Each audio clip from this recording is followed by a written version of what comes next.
we got no games. No games. So, this is an analysis stream with no games to analyze. Oops. And here we are. All right. Welcome, Roland Sun. So, I brought a game of my own. Pondo, would you like to position? So, I brought a game of my own. We can analyze at some point. I just turned off the air conditioner. Okay. And then another game, I thought we'll add another game. Not a game of my own, a game I put in of my own free will to analyze, not my games. I gotta find my glasses. Shit. Oh no. Can I read without glasses? This is gonna be a disaster. Wait a second. Glasses? Wow. I don't know about that, bro.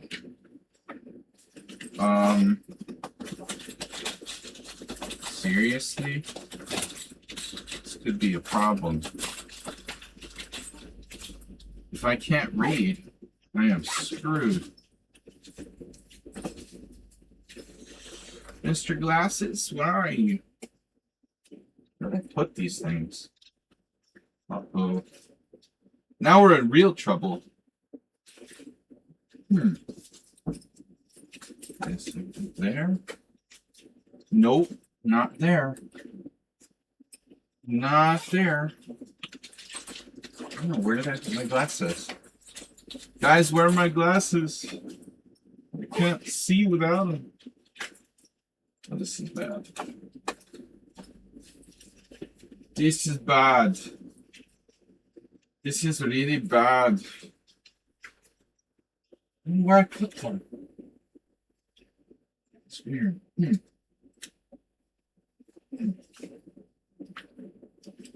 Okay. I'm getting so old. I'm getting so old I can't find my glasses. Oh. I need a magnifier. Oh no. This is weird. I don't know.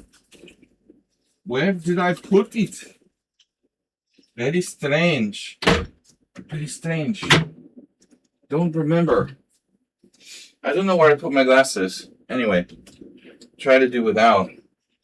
Not a lot of light in here either.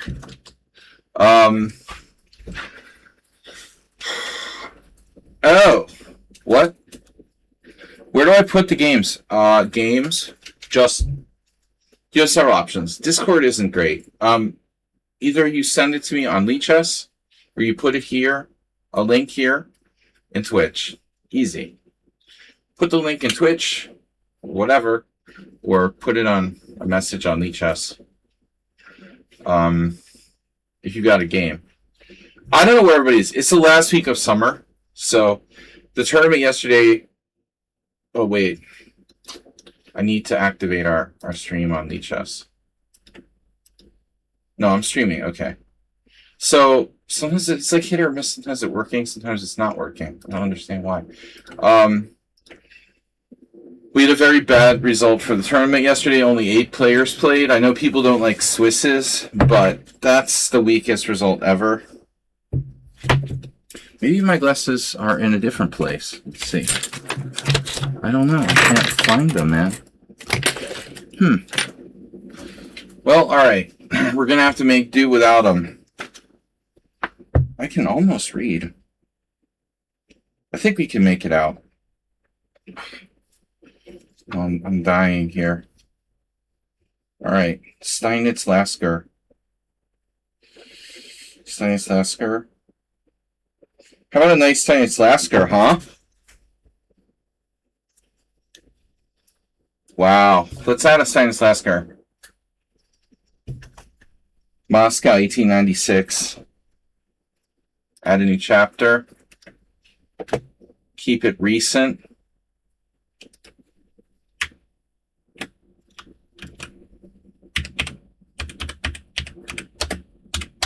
Dr. E. Not to be confused with Edward Lasker. World champion Emanuel Lasker. All right. Moscow. We're going to go real classical today. 1896. Now, I understand there was a tournament in St. Petersburg. Was that 1896 or 1898? The big tournament in St. Petersburg. I can't remember. 1896, 98. So this is a match game. World Championship match. Let me see. Second World Championship match. Moscow. 1896. Okay.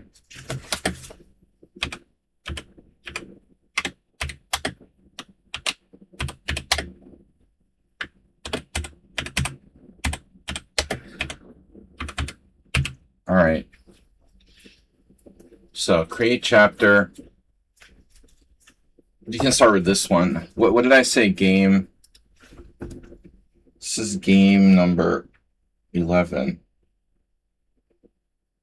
Game 11. Move 11.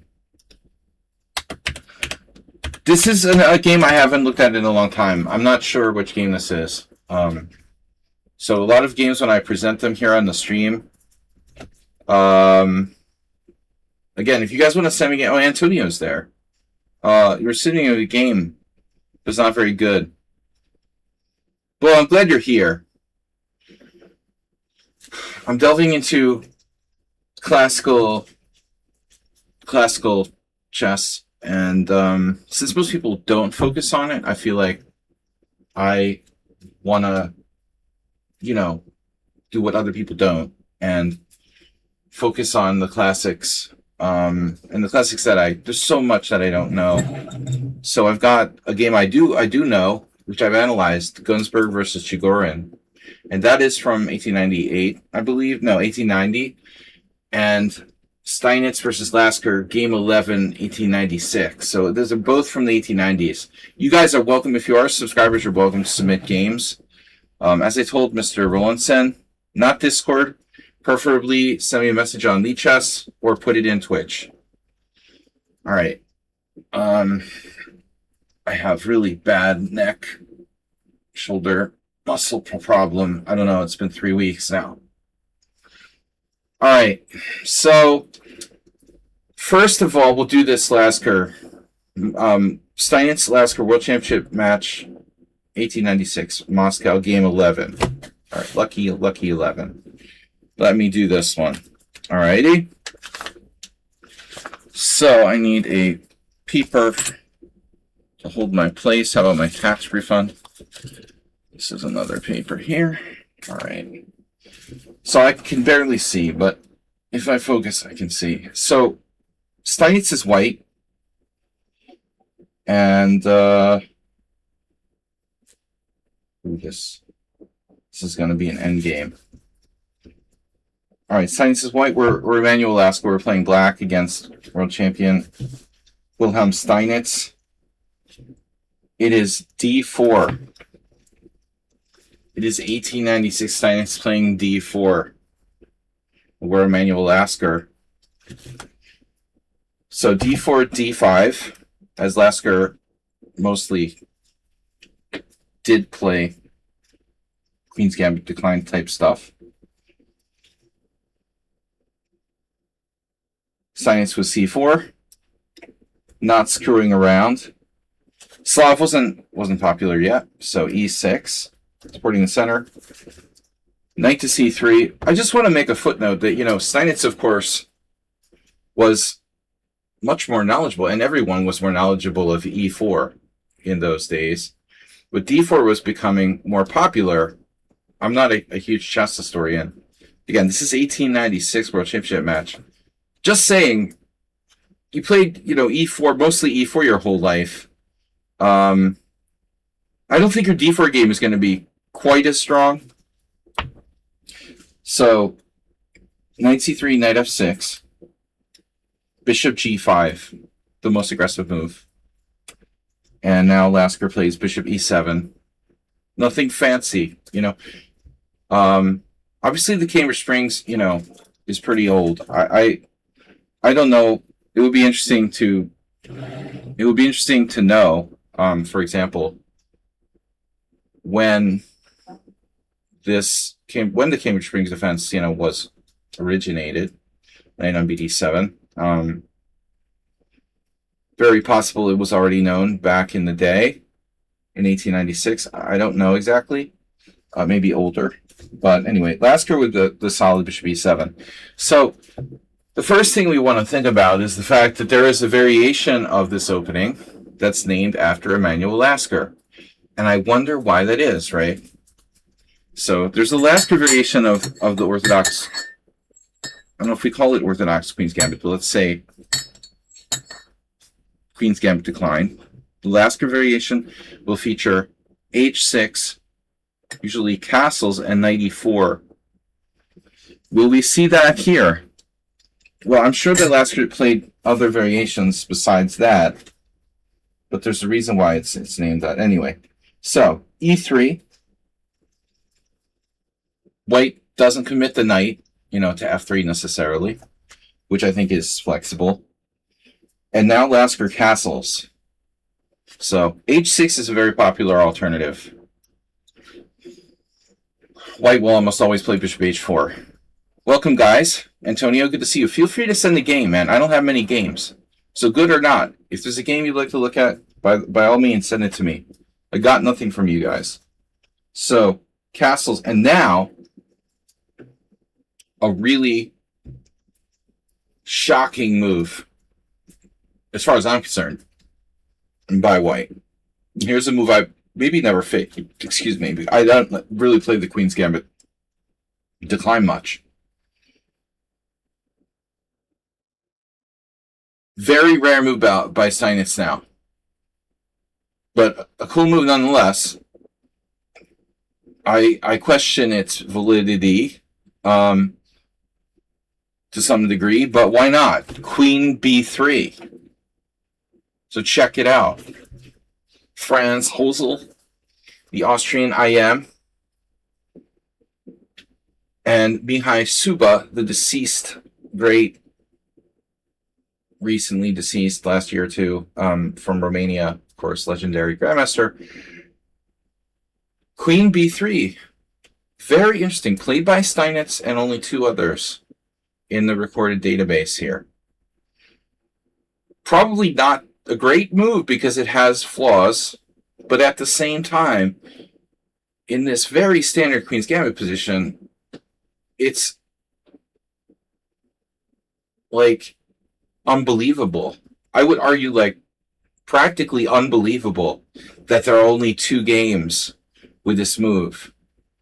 That you would say, well, if it was like the Grunfeld or something, this is a totally normal thing to do. You're putting pressure on d5. You're threatening to win a pawn with bishop takes f6 and takes on d5. How can it be bad? Well, it can be bad because hyper-modern counterplay here for black could expose the queen to danger, and ultimately it's maybe not the most constructive move in the world. I mean, is White seriously considering castling queenside? Let's just put it this way. It happens in the Queen's Gambit. It's extremely risky because you've moved your C and D pawns up. Lasker tends to be a kind of stodgy defender. So maybe you could get away with it, but I don't think he's necessarily going to queenside castle because he played queen b3. Now, Lasker, interesting here.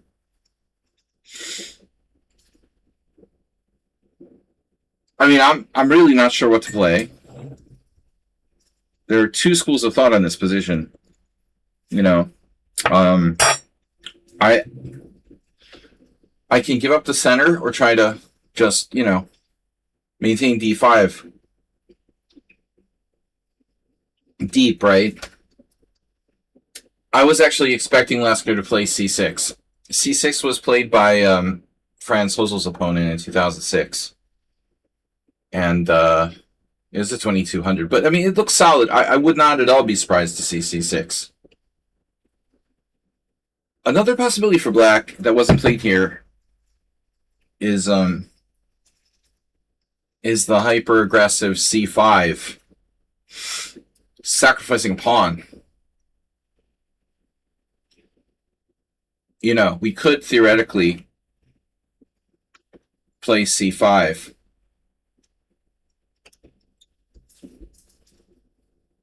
So, oh, there's also the strange move. Wow, knight on bd7. So Ikeyov is a very strong player from Bulgaria, Grandmaster. He actually played knight on bd7 here. In fact, maintaining d5 with a weird sort of tactical motif, like a Cambridge Springs type of thing. So here he's able to play knight d7, develop, and d5's still not really hanging because of the tactics. So speaking of tactics and sandwiches, is d5 really threatened? No, exactly. No, that's what Ikeyov did. I mean, I still think there's a good case for c6, though, which was played by Hosel's opponent. It's a solid move. You maintain d5. Just because you played c6 doesn't mean you can't play c5 later if white decides to go crazy and castle or queenside or something. And you got these solid plans like b6, bishop a6, whatever. So, as far as I'm concerned, all moves are on the table here. Even like the crazy c5. So Lasker, let me delete this. Lasker plays d takes c4. Boom! Now, this is a concession. We're giving up our strong point on d5, but we get... What do we get in return? Helping white with development? But seriously, we get a tight pawn structure, no weaknesses, and we get to play against the queen on b3. You know, white could take the queen on c4, but I expect that to be very unlikely. The queen is still exposed on c4. We then have stuff like b6, bishop a6, etc. It's legal, but we expect white to play bishop takes c4. Anyway, I could debate this for hours, you know. Personally, I would probably maintain the d5 point. And interestingly, both players did in these other games. So Steinitz and Lasker. Lasker plays d takes c4. Bishop takes c4. So, nothing fancy now. Lasker just says, okay, fine, I'm going to destroy your center. And the following move, it's a little tricky because you could have to ask some questions about this, but I mean, bishop takes f6, bishop takes f6, takes here, and that pawn is pretty weak. I don't think he's going to be able to hang on to that. But again, there are questions like takes. How do we recoup this pawn? Do we play this? I'm not exactly sure how we're going to get the pawn back if white decides to take on c5. Probably he's very likely to consider taking on c5. He has a lot of moves too. So let's see what happens anyway. It's a long game. I'm not going to take forever. All right. So he does take. And we have these tactics, you know, like attacking the queen and stuff. But Lasker, he doesn't do anything fancy here. Bishop takes c5 is a concession, so he goes here, attacking the pawn with the knight, developing compact, threatening knight takes c5. White has traps with c6. This is a very standard type of thing, right? You could play c6, try to worsen black's structure. Steinitz does play c6, worsening black structure. B takes c6, and so now we have this weak pawn on c6. But white's queen is on b3. Our bishop has squares. We have the b file, possibly. We have good control of d5. So we have tons of compensation for the fact that we have the slightly worse structure. All right. And white is definitely not castling queenside. Knight of bd7, c6 takes. Now he develops with knight f3. And now Queen on b3 is misplaced. So we don't necessarily want to just jump and attack it for the sake of attacking it. I'm not exactly sure what we should do here. Rook b8, queen c2. What else can black do? Black could play c5 at some point, like Uncle Yermo playing the Caro-Kann, you know, and plan to develop his bishop to the a8, h1 diagonal. So I don't know. I mean, also, like, black could play, for example, knight to d5 and just swap a bunch of pieces.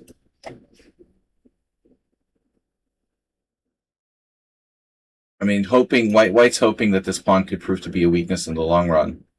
It's possible that it will, like knight d4 or something. So I'm not sure swapping pieces is the greatest choice. Whatever. Guys, ask away if there's a question. B takes c, knight f3. He does it. Oh my god. Yeah. I was expecting black here to play a little more sharply. But I'm easier said than done. If we don't play knight d5, what exactly do we do? It's not easy to say. I want to see what the engine would do. Yeah, it goes rook b8. Black has so many choices here. Rook b8, queen b6.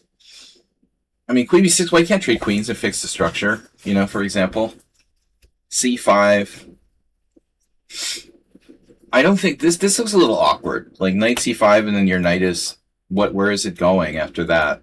I think that's probably the worst choice.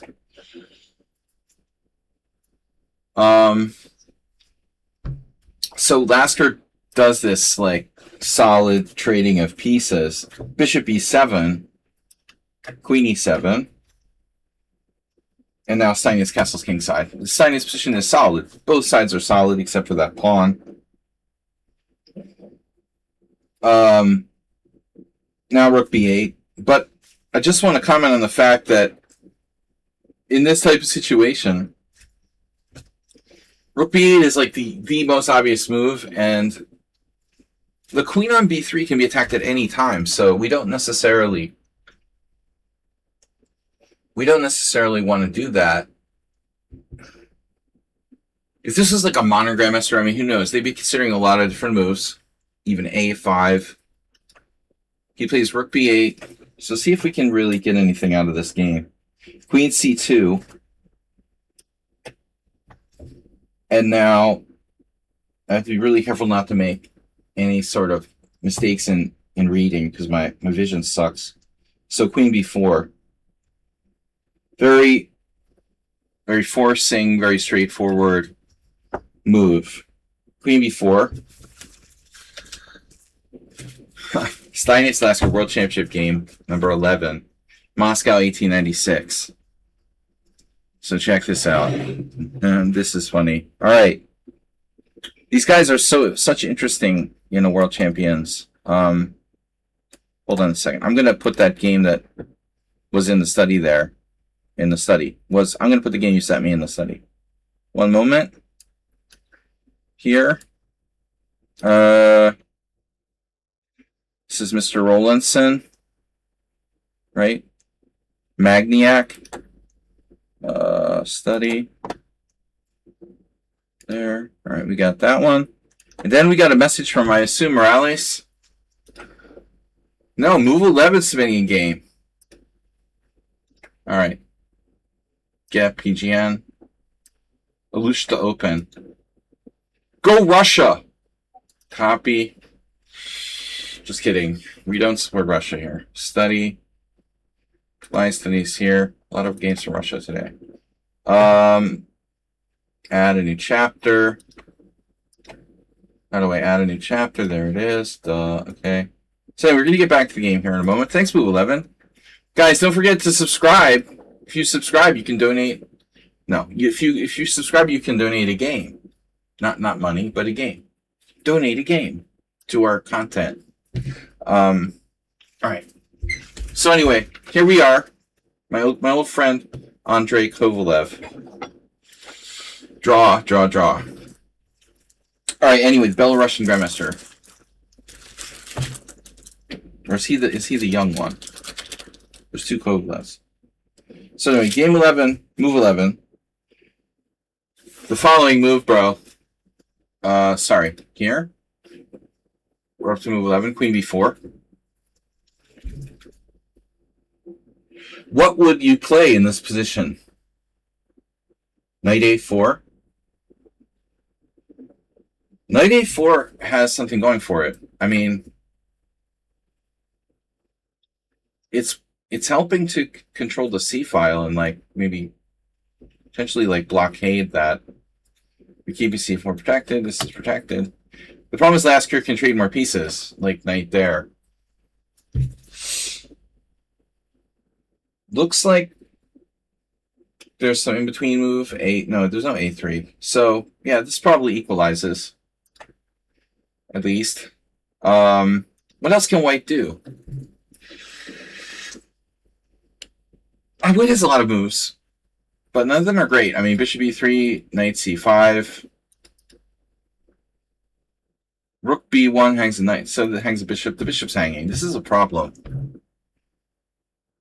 Taking, obviously, white is like just losing after that. Bishop here. Knight c5. Clear advantage to black. Maybe you could play bishop d3, actually. Maybe it's not that bad, but I don't like it for white. So check out what he does. He plays knight d1. Bro, this is very awkward for white. The Sinus is famous for, like, retreating, defensive retreating moves. Knight d1 with white in the Queen's Gambit. Psychological battle.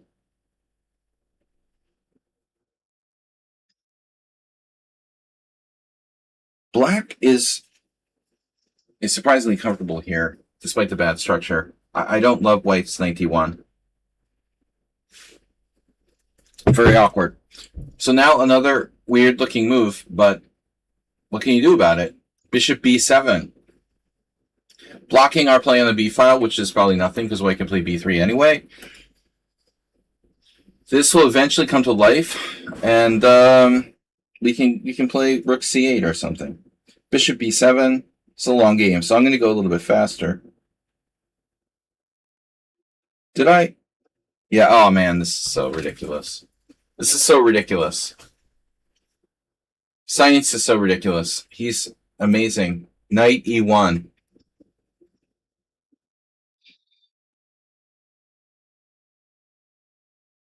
Raise your hand if you would have played knight e1.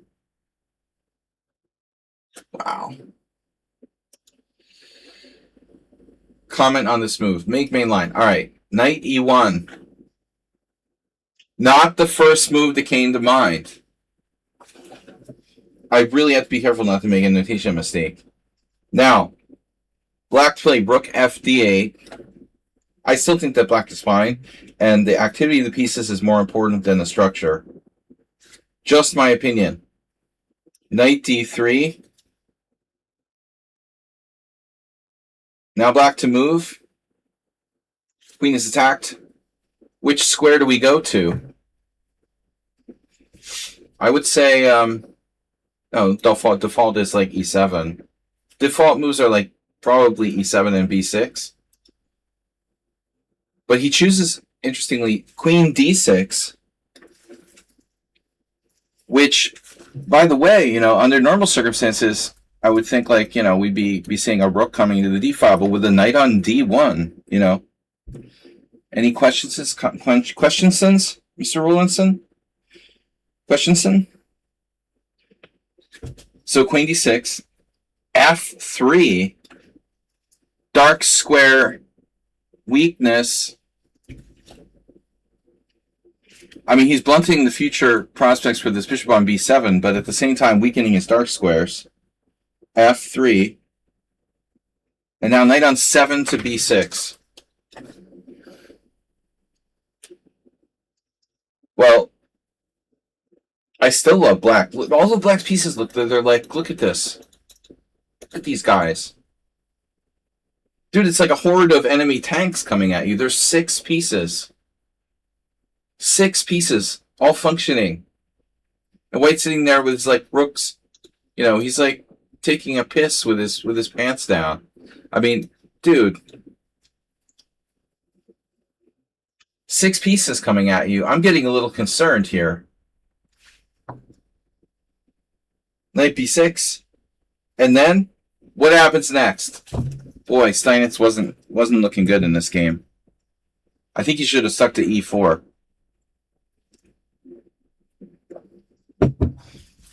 What happened next? Oh! Help! I fell down. Oh! I fell out of my chair. Oh my god, I fell out of my chair. So, alright. Next. The horrifying bishop takes d5. Let's say it was a practical decision. This is literally, I have a name for this move. Bishop takes d5. It's the fell out of the chair variation. It happened to me several times. The 3xx. Several times where I literally almost fell or literally fell out of my chair when my opponent made this move. Because I'm like, there's no way that guy's going to play that. You know? There's no way they're going to do that. Giving up their bishop for the knight and fixing black's pawn structure at the same time. This is unbelievable. You know, Steinitz, like, maybe he was he drinking? I mean,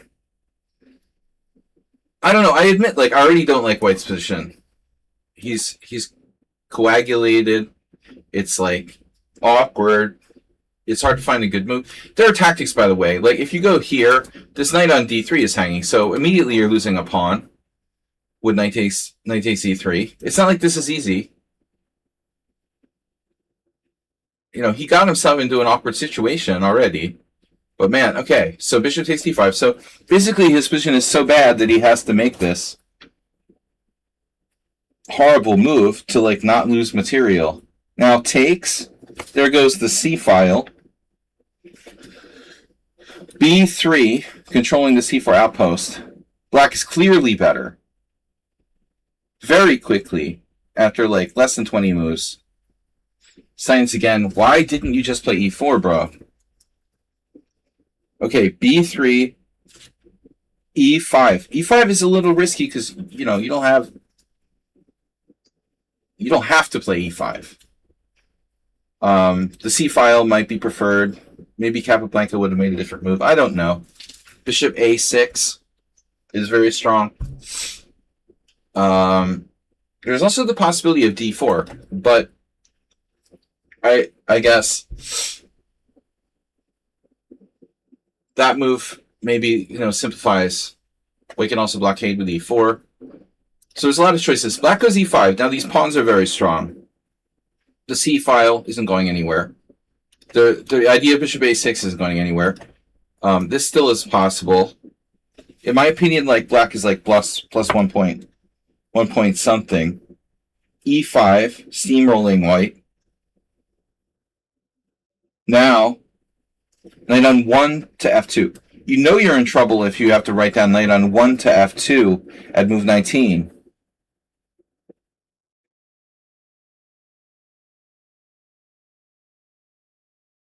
Black clearly playing for the win here.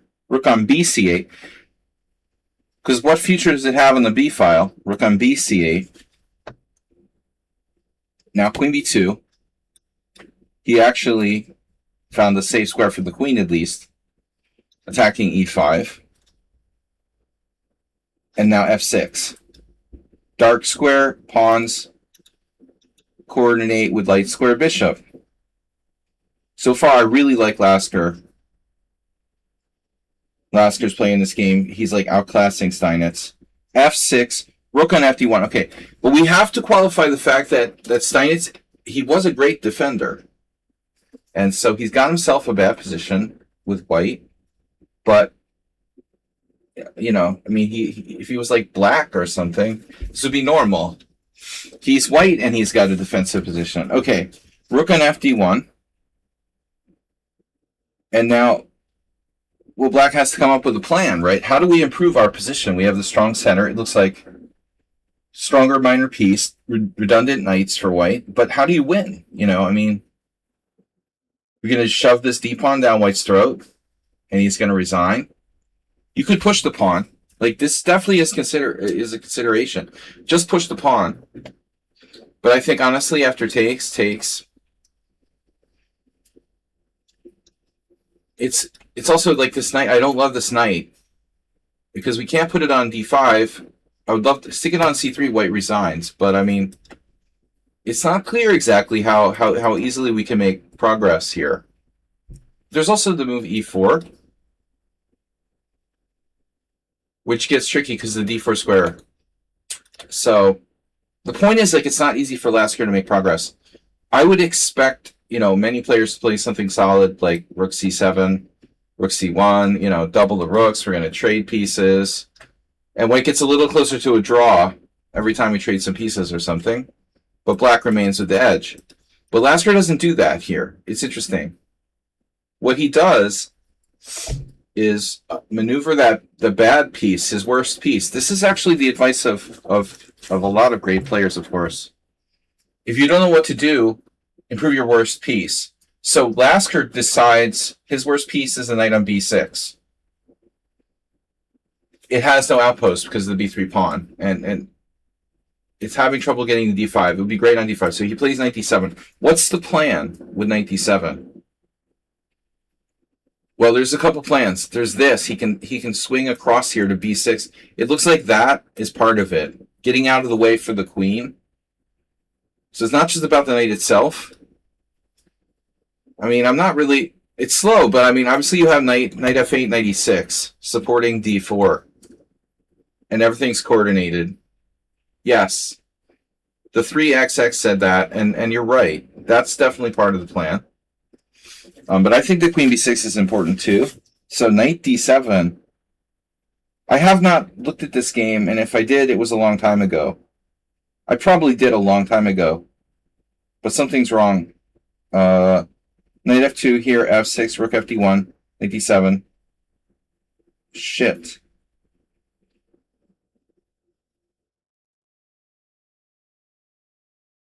So I messed up the notation already?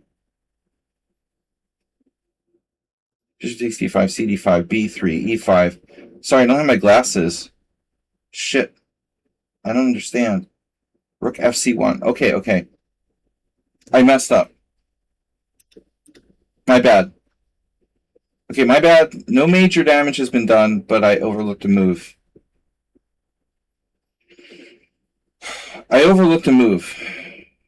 Alright. So f6 was played. But white didn't play rook fd1 first. He didn't play rook fd1 at all. He played rook fc1. Alright, so let's go from here. White did not play rook on fd1. I misread the move. It's rook fc1. I need glasses. I can't find them. Can't find my glasses. I'm sorry. He played rook on fc1.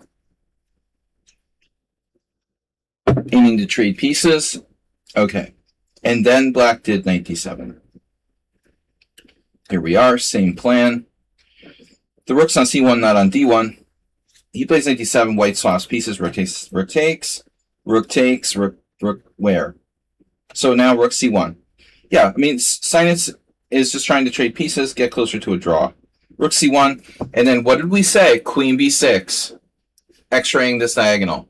That's one of the ideas with knight d7.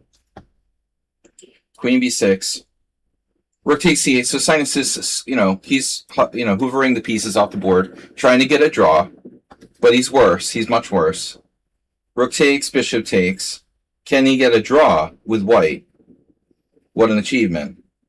So takes, queen d2, defending the pawn. How much better is black here? Like, seriously. That's the thing. You got a good endgame with two world champions. I mean, okay, Lasker wasn't world champion yet, but here we are.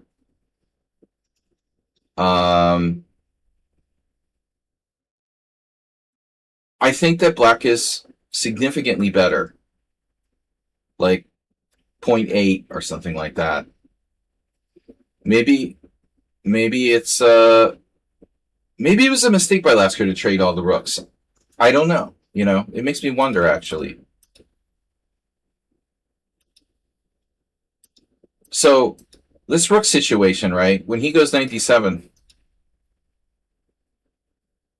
what else can you do? Okay, takes here. If black tries to avoid the exchange of rooks, in this position, perhaps, it's a Grunfeld, in my opinion. You know, ceding the C file to white, not sure we can get away with it. Okay, so there go the rooks. White's hanging on. Rook takes, Queen D2, Bishop B7 defending D5, and now King F1. There is no safety on F1, but I think E1 maybe. He wants to get to E1. King F1. Because the king isn't safe on this diagonal, and it's not safe on this diagonal either, but probably E1 is relatively safe. He'd like to get it to maybe D2, offer trade of queens or something. King F1, reasonable move. Now knight F8, as we anticipated. And he goes for the queen exchange, queen B4. Uh-oh, that's hanging. So he sidestepped any kind of tricks. We got to trade queens or play queen C7. And then there's like queen C5. So we get an endgame. Queen takes B4, knight takes B4. And black is better. Now, if white was a computer, maybe they could get a draw. All right. King F7. This is a long game I chose, but whatever. Knight on FD3. Boy, those knights are always redundant. Knight E6. King is best here on D6. King E2. King E7, obviously heading for D6. King D2, King D6. Bishops are better than knights. And those redundant knights look really stupid. They don't have an outpost. This is an instructive endgame. King D6, now King C3. And you have to ask yourself, King C3. Not an easy position for white to come up with a plan. You know, I'm not sure that King C3 really helps much. G5, bro. Brah. The bishop would be better placed on E6? Unclear. I mean, there are a couple pawns on this diagonal. You know, it isn't easy to say. In a vacuum, you could say, well, yeah, the bishop is looking both ways on E6. But I mean, clearly in this particular moment, it looks like this D4 could happen. We could very easily see levers with G4, maybe this coming down here. I think eyeing those pawns on the diagonal accounts for a lot.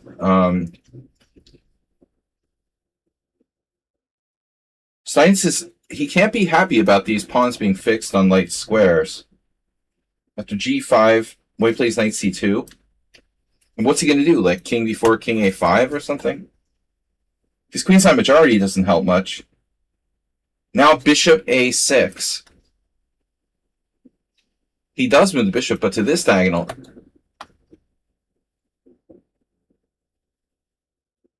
No real threat per se. Bishop A6, B4. Bishop outpost, anyone? B4. Now check this out. Bishop B5. Oh.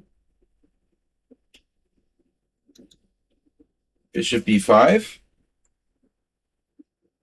Knight A3.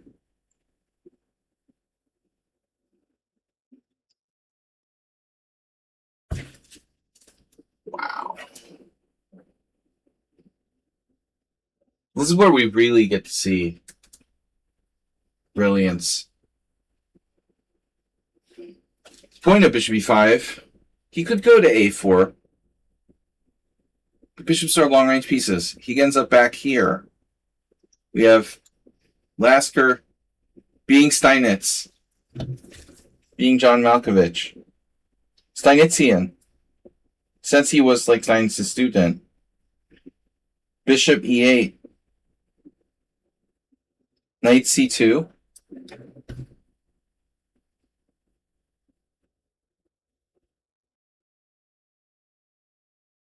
Oh no. I gotta make sure I get this right. Knight e3, bishop e8, knight c2. Yes. Oh, now a really amazing move. This is just bizarre. This is just bizarre. Absolutely fantastic move by Lasker, which nobody would play. Bishop h5.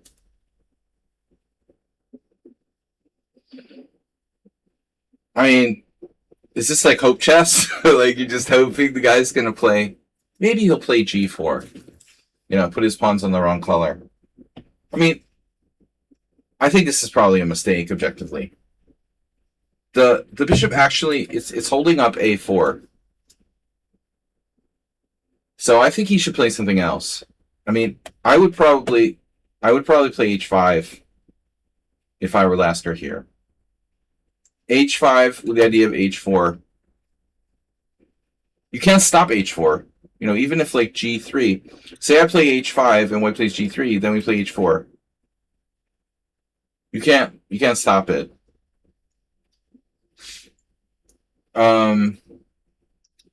Bishops are good with rook pawns, as Larson, you know, and many others, Bofnik. Fuck, I'm good. Fuck me.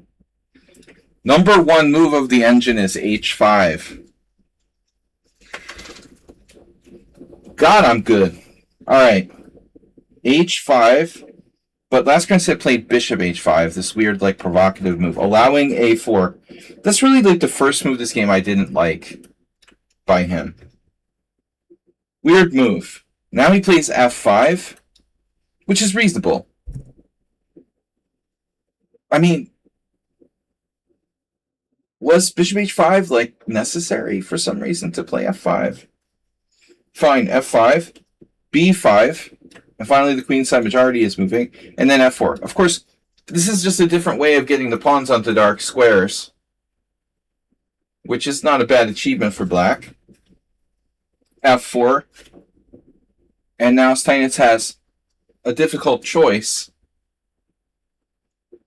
No matter what he does here. If taking, I mean, the central pawns are like killing. If you take here, I take with the G pawn, and I have effectively like two connected passed pawns. I think white is lost. So Steinitz can't take, and black's threatening pawn takes pawn followed by d4 check. So basically, white doesn't have a lot of options. I mean, something like, I mean, I don't know. It doesn't look good. He has to play e4, and it's horrible. e4? Wow. It's not good. e4 takes. And now, all of our pawns are in the dark squares, coordinated with the light square bishop. This pawn is on a white square. It's a target. Black can create a passer here on the queen side, whatever, king side, whatever that is. Oh, man. So it's very good for black. Takes, knight a3. Okay.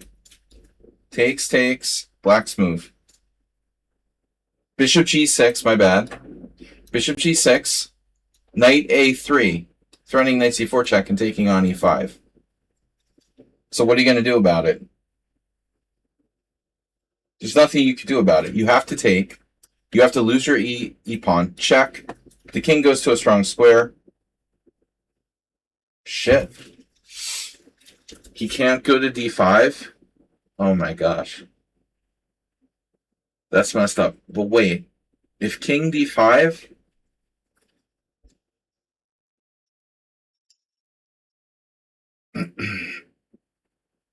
It's possible to play king d5. King d5, knight b4 check. King c5.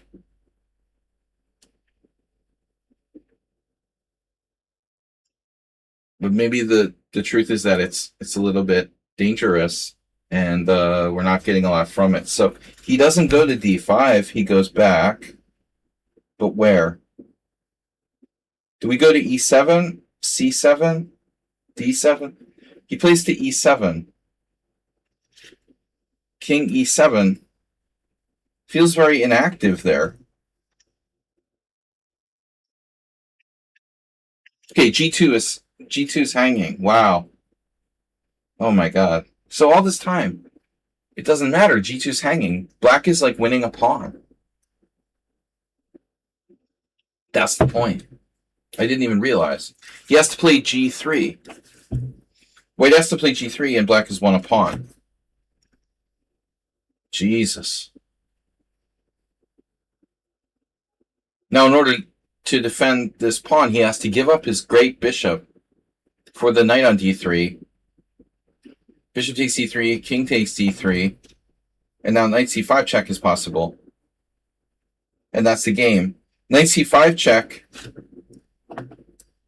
guarding e4. Is black winning, though? Probably. King e2. And now here, there's still this outside pawn to deal with. I mean, black has two connectors. I would assume that that's winning. And I would just play king e6 here. But ultimately, it's not so easy. You know, maybe that outside pawn is going to draw away our knight, and it's hard to make progress. It is a cool endgame, Gypsy. No, it wasn't perpetual. It would have just been a knight d3 check takes. There was no perpetual. He could have put the king on c5. But it was simpler not to. But anyway, here is a strange moment, right? So what happens now after king e2? I'm expecting king e6. Is there... I mean, how serious is this a5 thing? I mean, I think there is a problem. Like, if you play king e6, white plays a5, and I'm a little bit concerned about one particular variation here. Like, whatever you want to do, white can play a6.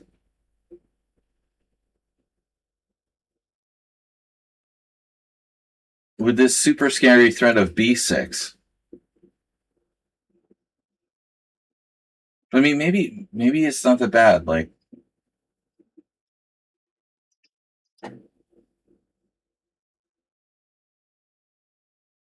another move that we can play is king d5. No, that's our king is here. Yeah, king e6. No, king e6, a5, king d5.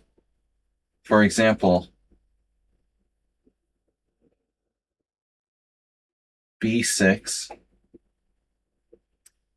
I mean, it's complicated to say the least, right? This is very complicated. But instinctively, I would play king e6. But apparently, it's not best, so okay.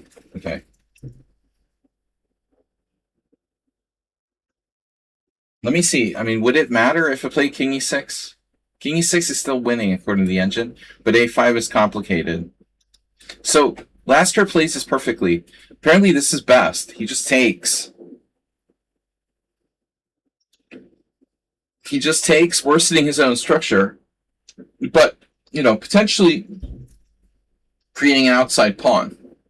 I guess he just calculated. Yeah, he's winning a pawn. Take. And now he's trying knight c3 check. And when you play knight c3 check and you take on b5, you'll be defending against the threat of knight takes e5, knight c6 check, knight takes a7.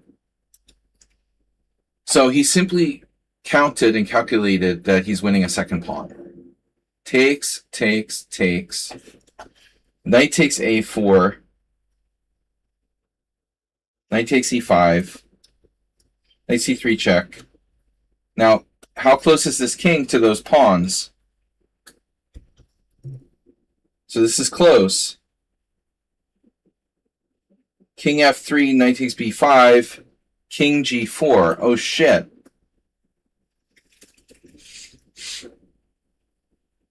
So now black has to play the right move. I would assume king f6. King f6. What did he play? He actually played king e6, oddly enough. Well, his a7 pawn's protected, so this is fine. King f6 allows a check at d7, but it doesn't matter. King e6. We're in the table base. Knight c6. a7's defended. So he just, he just dominates white, like king f6. Okay. We're still winning.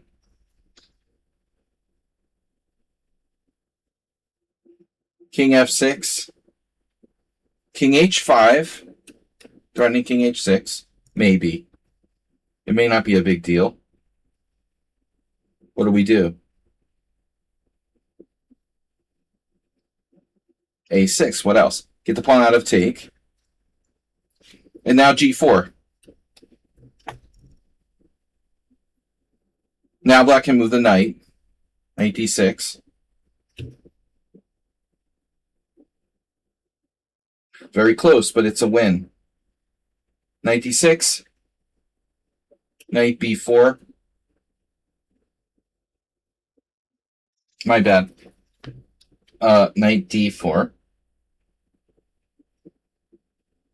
Something's wrong here. I think I skipped ahead. My bad. g4, knight d6. Don't tell me I messed up. No, it's okay. Knight b8, my bad. Knight b8. a5, knight d7, check. Sorry, guys, my vision and I can't find my glasses. King e7. Knight, it's a horrible square for the king. Knight c5. Knight f7. Defending g5, defending the h6 square. Knight e4, threatening nothing. My bad. Knight a4. We make this main line. Knight a4, blockading. Now we got to move the king. Knight a4, blockading. King e6. It looks like. So knight c5 check. And black is winning. Knight c5 check. King d5. 2 pawns up in a knight endgame. Still a technical one, but nevertheless enough to win. Knight a4, now the king just marauds in there. Knight a4, king e5. Is this right? Knight c3. And then a very mean move, knight d6, because if king takes g5, we have knight e4 check. Knight d6, knight a4. Dominating, knight e4. And now what? Knight a4, king e4? That doesn't make sense.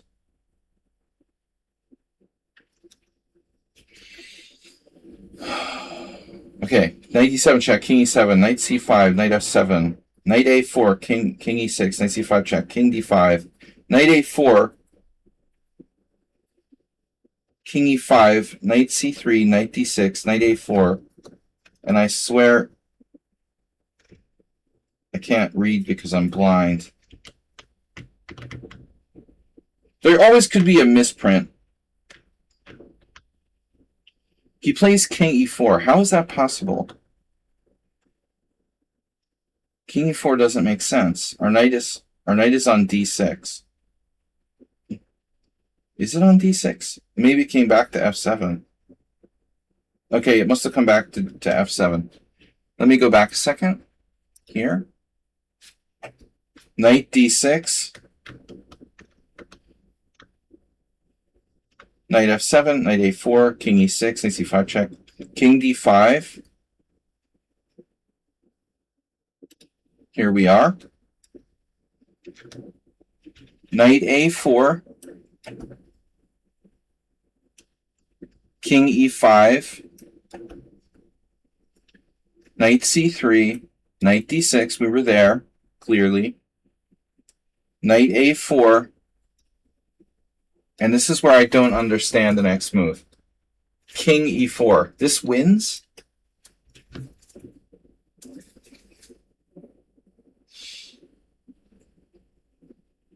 That is kind of a bizarre move.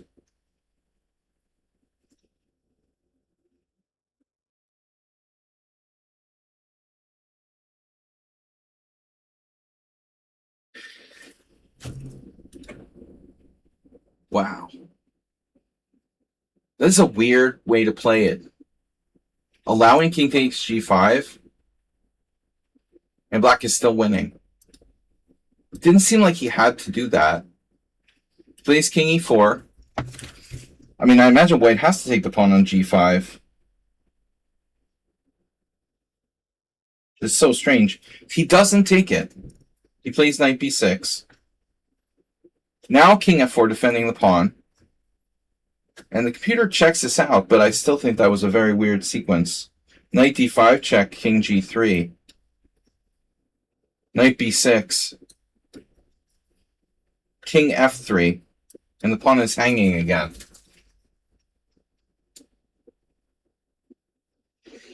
So I don't know what happened here. If white lost on time or resigned.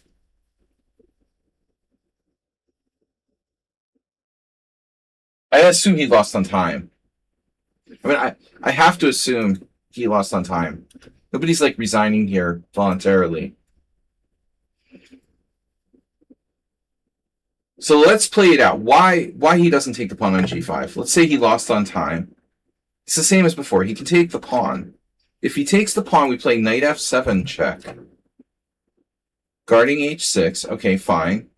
Why not king h5?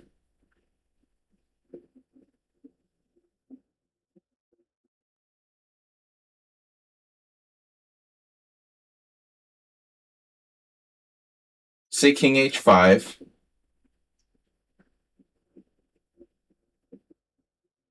Do we understand what happened here? King e4. This is crazy. For example, g5, king d4. So if g6, h6, king takes, king c5. I mean, it's very calculation-based.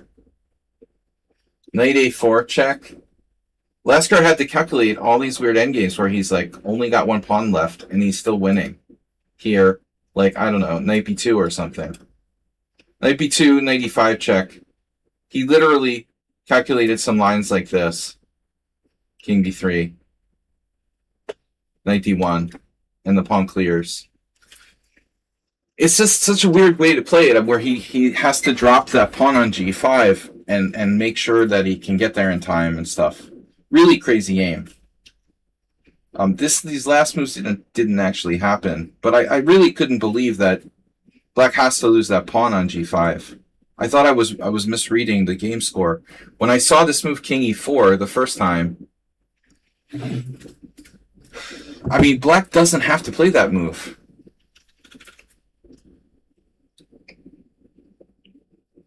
Something I don't understand. Again, why doesn't he just go here, leave the knight there, and just make progress with the king? For example, king d5, knight d7. Can't we just walk over to the queen side? It was a kind of weird way that Lasker chose to play this out, you know? He didn't need to drop his g5 pawn in order to win. Anyway, so the game ended on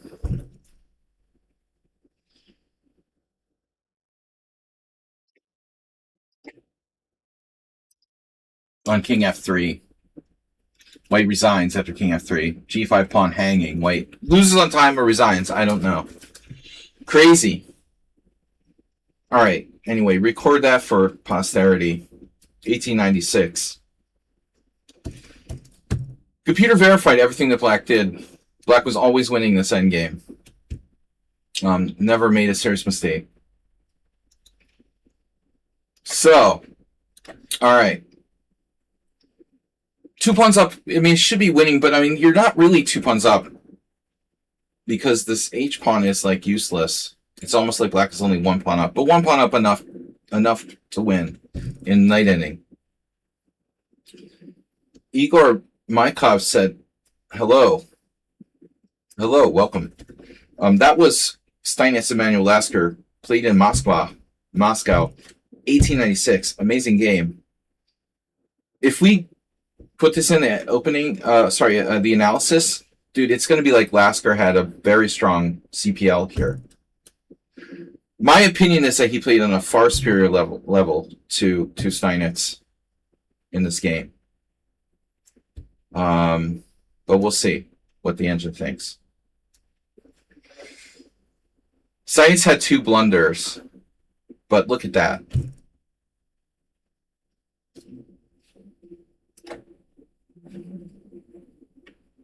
Look at that graph.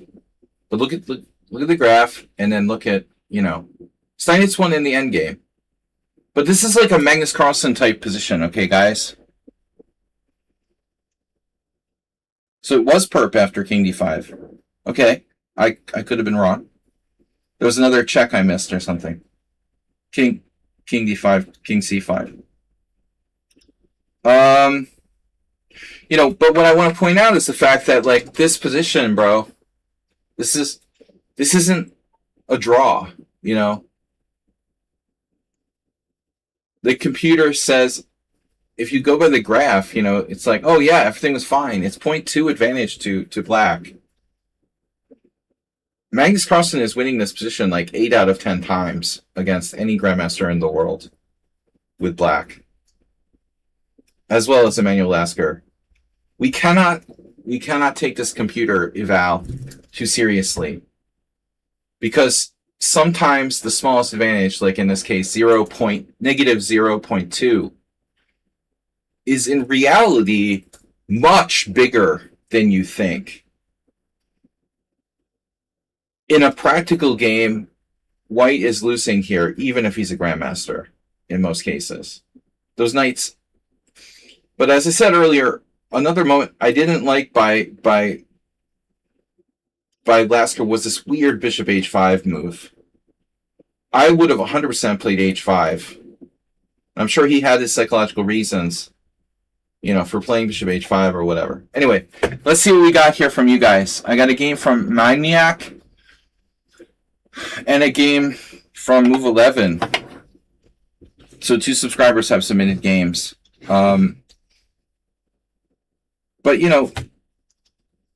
one interesting note about that game by Lasker, you see his calculation. I mean, he's younger than Steinitz, of course. Maybe not that much, but yeah, actually he was quite a bit younger. But his calculation, I mean, if he was going to play the endgame in that way, that was pure calculation. He didn't have to drop the G5 pawn. He had to calculate it out. Anyway, okay, Magniac here is Black in the game he sent in. All right. That goes there. So we're Black. White plays E4. We play C5, knight F3, knight to C6, D4, C takes D4, knight takes C4, G6, and then... All right. This is a very bad move by White.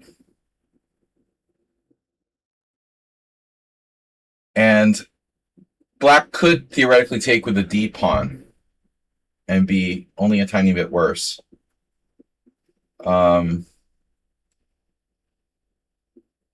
Trying to think.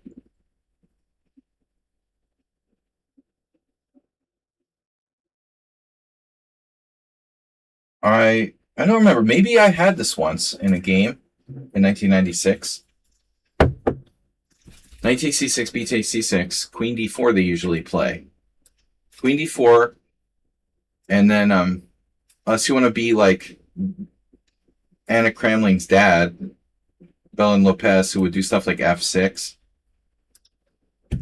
It's normal to play knight f6, and if e5, then we play knight d5. This is a known line. It's not very good for white. This is the game I had in Lake Balaton in 1996. e6. It's nothing. It's better for black. This is John Donaldson's Accelerated Dragons. It's been known forever. Not a good line for white, but maybe queen d4 is the best try. Instead, white plays bishop c4. You know, oddly enough, sometimes knight c6 is played like a move later in these types of variations.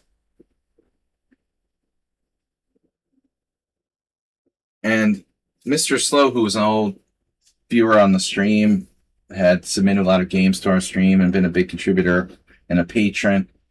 He had shown one line, yeah, where white plays bishop c4, but usually the knight takes c6 is later. So here, white has these ideas like queen f3, sort of primitive mating moves. And if we automatically play bishop g7, the question becomes, is queen f3 some sort of thing, you know? So here's the point. There's no knight on c3, which means that there's queen a5 check. So let's say I do bishop g7, which you did. If white plays queen f3, we just play knight f6, because e5 is met by queen a5 check, taking the pawn. With check, by the way, if white plays knight c3. So it's very important that when you're black, you make sure this queen f3 type stuff isn't working. We don't want to play d6 necessarily if we don't have to. There are also cases where we want to put the queen on c7. Rather than push the pawn to d6, it may be better to put the queen on c7 to control the e5 square. I'm an expert in this, Accelerated Dragon. So now, okay, yeah, you see there's some examples of queen f3. There's Belen Lopez, who I just mentioned, oddly enough, being white in this position. White has lost all advantage, by the way, in the opening, with the tandem of knight takes c6 and bishop c4. And now another passive move, c3. So this was played twice by weaker players. And it's a typical coffee house kind of setup for white. Totally not dangerous. But if you play knight f6 and you allow e5, maybe white can get some sort of play. Asterbate had another one of our viewers had a couple of cool games where he did stuff like knight f6. If e5, of course we can play knight d5 and sack a pawn. For example, like knight d5, bishop takes d5, follow my chair. This is what this Turkish Grandmaster Tufidi did. C takes d5, queen d5. He just sacked a pawn.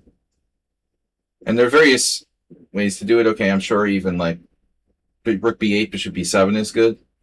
But, you know, that's also not necessary. We could even play, it looks like we might even be able to play knight to g4, oddly enough. This was like Asterbate's solution. If knight to g4, yeah, I mean, this is unclear. Bishop takes, king takes, queen takes, bishop takes e5. But, I mean, still, I think black is better. Or queen takes g4, d5, the Asterbate special. And then again, wherever white goes, we take this pawn on c4. Still, there's like compensation. But whatever, you know. After c3, we have all the time in the world to do whatever we want to do. The simplest thing to do is probably play d6. But I think it's useful to have this in your arsenal as well. Queen c7, there's one issue, right? If white plays queen f3 and you play knight f6, I mean, you're keeping these pawns back so you have maximum flexibility, by the way. That's the Accelerated Dragon. Bishop f4, we never want to do this. This is bad. Okay, we have to do d6. Now, if he was castled, if he was castled, he would have this trick, e5 takes, bishop takes e5. And then on queen e5, it wouldn't be check, and white would have queen takes c6 check and takes on a8. But because white has played so slowly in this game, he doesn't have any of these tricks. So here I think this is a serious alternative. Anyway, knight f6 works, but I would prefer to just stop e5 with queen c7. All right, d6 is fine too. White does play e5, and you play knight g8. Yeah, so knight g8 is playable, but it's probably the lesser of the moves here. Both 2400 players here played knight to d5. They know this idea of sacking the pawn. This is white's good bishop. Falling out of the chair variation. Bishop takes, pawn takes, queen takes d5, black has compensation. Again, I think this is fine too. Even if he gets to castle, you would have compensation. But as Tufidi did here, bishop a6, this position is... I don't know how white can be at 2100, to be honest. All right. Anyway, so you didn't know that, and you did knight g8, but now you're actually dangerously close to white having more than enough play. If queen f3, you have f6 or possibly f5, depending on the situation. I would prefer, I guess, f6. White instead plays bishop f4, and now, he's blocking his own pressure against f7 while defending e5. So here you have options. Now queen c7, not so attractive. I think white has queen e2. You played queen a5, and I think it's reasonable, but our bigger problem is, you got to get developed here. And the normal thing to do in accelerated dragons is to play f6. What we're hoping for is f6 takes, knight takes, but I want to point out, the possibility of things like this. Now, another option here that deserves serious consideration is knight h6. I had this game in a totally different kind of position where once my opponent played, maybe something along these lines, and I castled, but that doesn't make sense. What's he gonna do? Queen b3. Actually, knight h6 looks pretty good. I mean, he could get stuck out there, maybe h4, h5. So it's not optimal. You play queen a5. White defends with queen e2. This also protects b2. Now you did knight h6. If he plays b4, that's fine. You're going to have to move the queen again, but it's very weakening. Knight h6. And now the computer's probably going to be h3 or something. I don't know. Castle. And then a typical game. So sometimes we have to go king g8 in order to give the knight a retreat square. You have f5. White plays a very bad move now, b4. This is very typical coffee house online game. b4 doesn't have much value. I think it worsens white's position. It's a move that people play reflexively.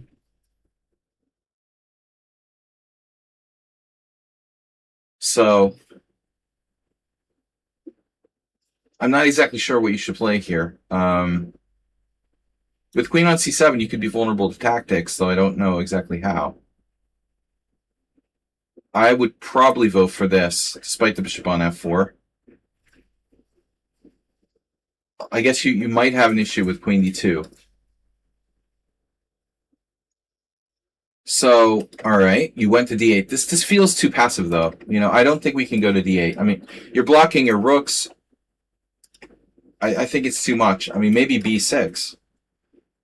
Yeah, he can go a4, a5. You can also play a5 yourself.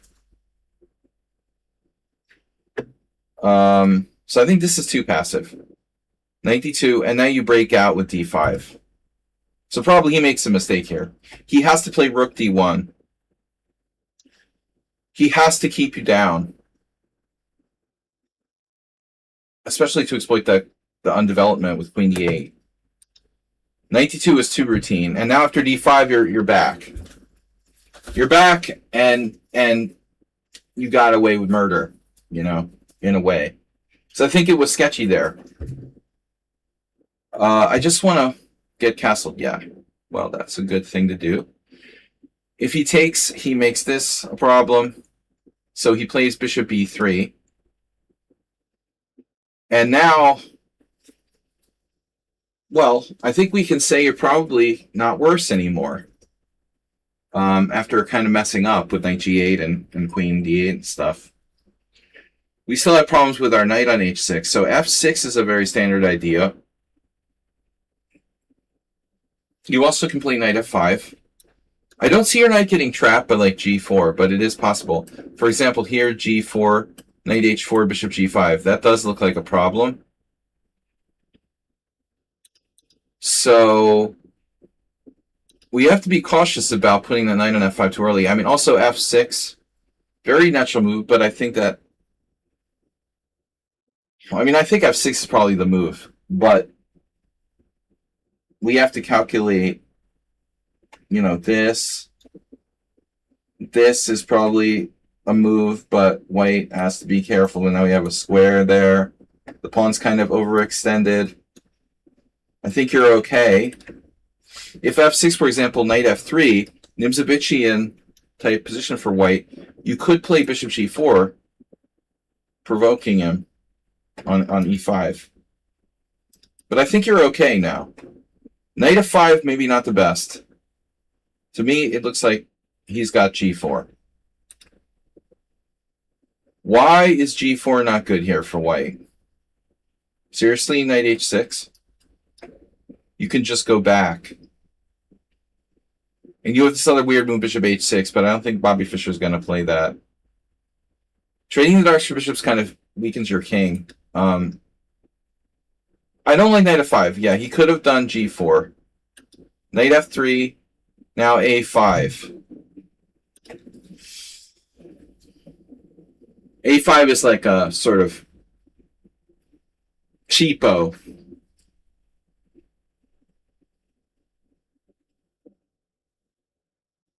Cheapo bishop a6 idea.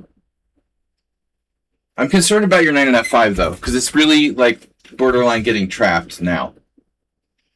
You have to consider, like, seriously maybe playing f6 to attack e5 and therefore destroy the pawn on e5 and thereby get a square for your knight. You know, if g4, pawn takes e5, let's say it's complicated, you could be in trouble here because of c6. So this has to be calculated. But you can't just play with your knight on f5. And I don't like playing h5. You can't just blindly go forward with your knight on f5 without this g4 being addressed here. g4 is going to be a problem. I mean, and honestly, like, there's some question as to whether white can play it right away. I guess you do have knight h6. You still have knight h6. You still have knight h6. Let's say, like, you play knight h6 and he goes h3. Now he's threatening to trap your knight for real with a queen move like queen e3, queen d2. Yes, I know you intend to play bishop a6. But, for example, if you play it right away, he has a c4 in between move. I'm not sure what's going on. So, I mean, be careful about this knight on f5. a3, bishop a6, c4, and this may not be that bad for white. I mean, he is, in a sense, like destroying your center at d5. Now, you gave up your central strong point at d5, possibly based on tactics with knight d4. But this is huge because you get the access to the d4 square. So a3 is sketchy. I mean, he didn't have to play a3. There's no reason he has to play a3 here. You're not threatening anything, necessarily. You're threatening bishop a6, but he always has c4. So he should have played g4, right? I guess. Or something else. Yeah, the computer says queen d2. Threatening g4 and getting out of the bishop a6. And white is better. So you're lucky he played a3. After this, yes. Here, yes. Yes. And yes.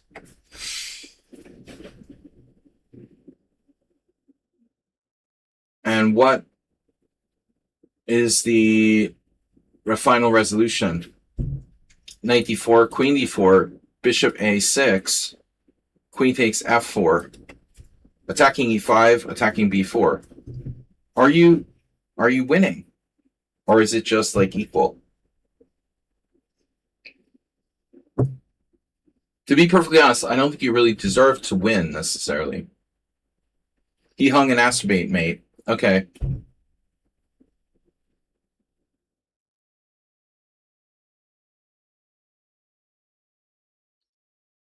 White now played bishop e7. You played rook b8. He plays bishop takes c6. And the game should be a draw. After bishop takes e5, white has to play g3. It's 5 pawns each. And despite the opposite color bishops, it's probably a draw. Still some play left, but probably a draw.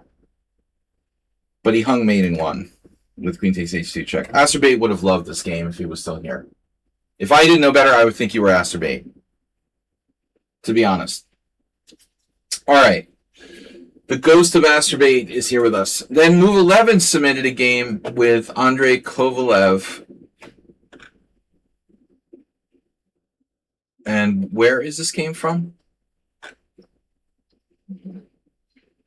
How can I see the info on this game?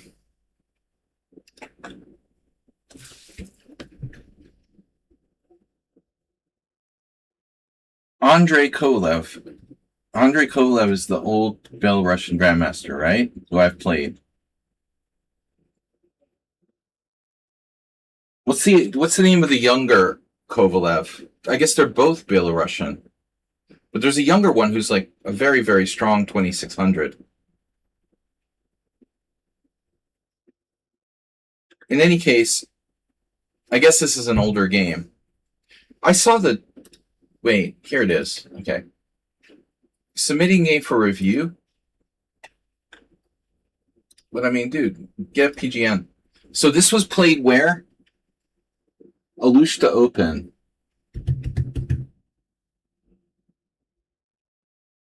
Where is Alushta? Is it in Russia or Belarusia?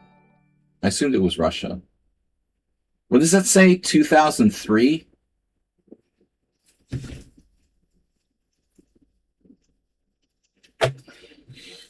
Well, if it's 2003, it's probably the older Kovalev. He's still floating around somewhere. He was here.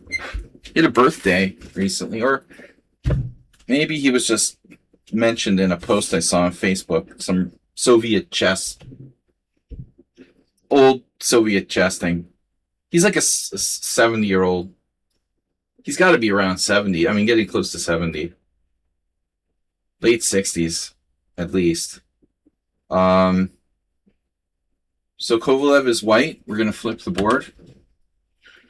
And it's an accelerated dragon. E4, C5, knight f3, another one. G6, D4, C takes D4, queen takes D4, knight F6, E5, knight C6, queen A4.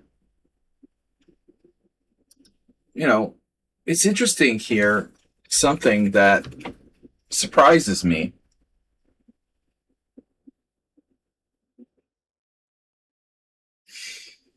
Oddly, I always thought that Queen F4 was more common than Queen A4. But maybe there's some flaw with Queen F4. I mean, the fact that Black can play like Knight H5. I had this position on my chess table outside the office, literally the other day, and I like to just put positions on the board. And this is the position on the board the other day. There's another. That's now we figured out the mystery. It's Vladislav Kovalev is the young one.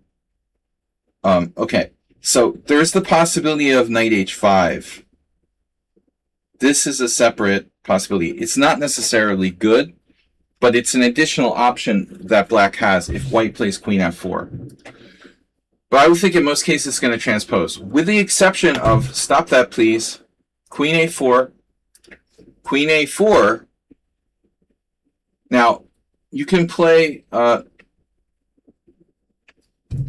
G8 if you want to. This is a very weird move. But Knight D5, and now Queen E4, main line, but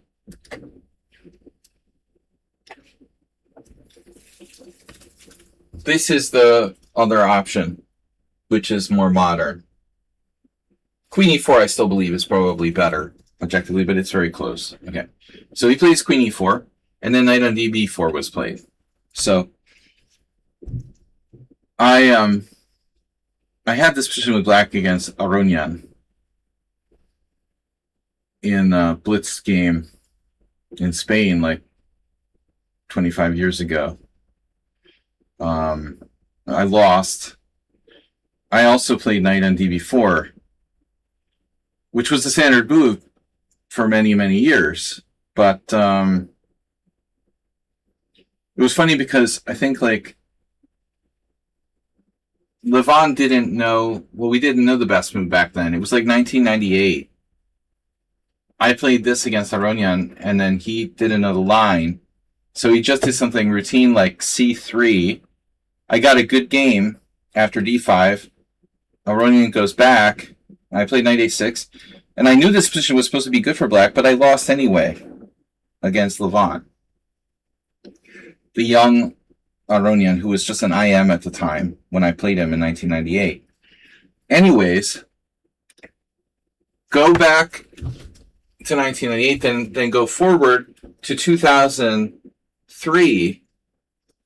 I had this position on the board again with Black against the young Marcel Martinez, who's an IM from Miami, originally from Cuba, and I lost a horrible game with Black against Marcel in the Bishop E5 line because I didn't know what I was doing. I think it was this line, which is newer.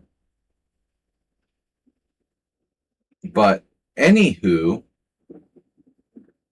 that's the feature of today's game.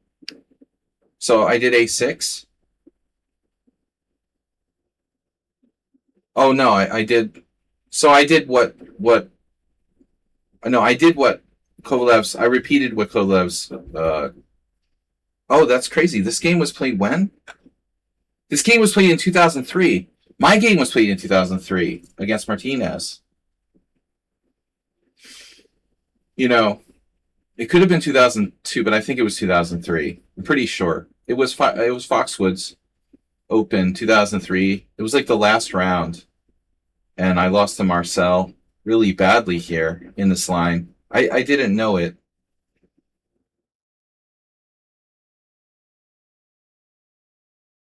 So, but the bottom line is that Black shouldn't play Knight B4. I always thought it was good for Black. But it turns out that it's probably not so good. There's even E6, but I don't think that's really trustworthy. So it's a question of whether black should play knight c7 or knight b6, objectively. They're both playable. I've had games in both. We've looked at this with Move 11, who submitted this game. Both of these moves are okay. You know, I think my latest move was knight b6. But it's a debatable position where both moves are possible. This move is problematic because of bishop e5, which I learned the hard way against Marcel. And what happened in this game happened to me. Queen a5. I was tired. It was the last round of Foxwoods. I don't remember. Maybe it was the tournament where I wasn't really there and I was like playing poker and stuff. Knight c3, d5. And Martinez just knew this, you know. Pawn takes d6, bishop f5.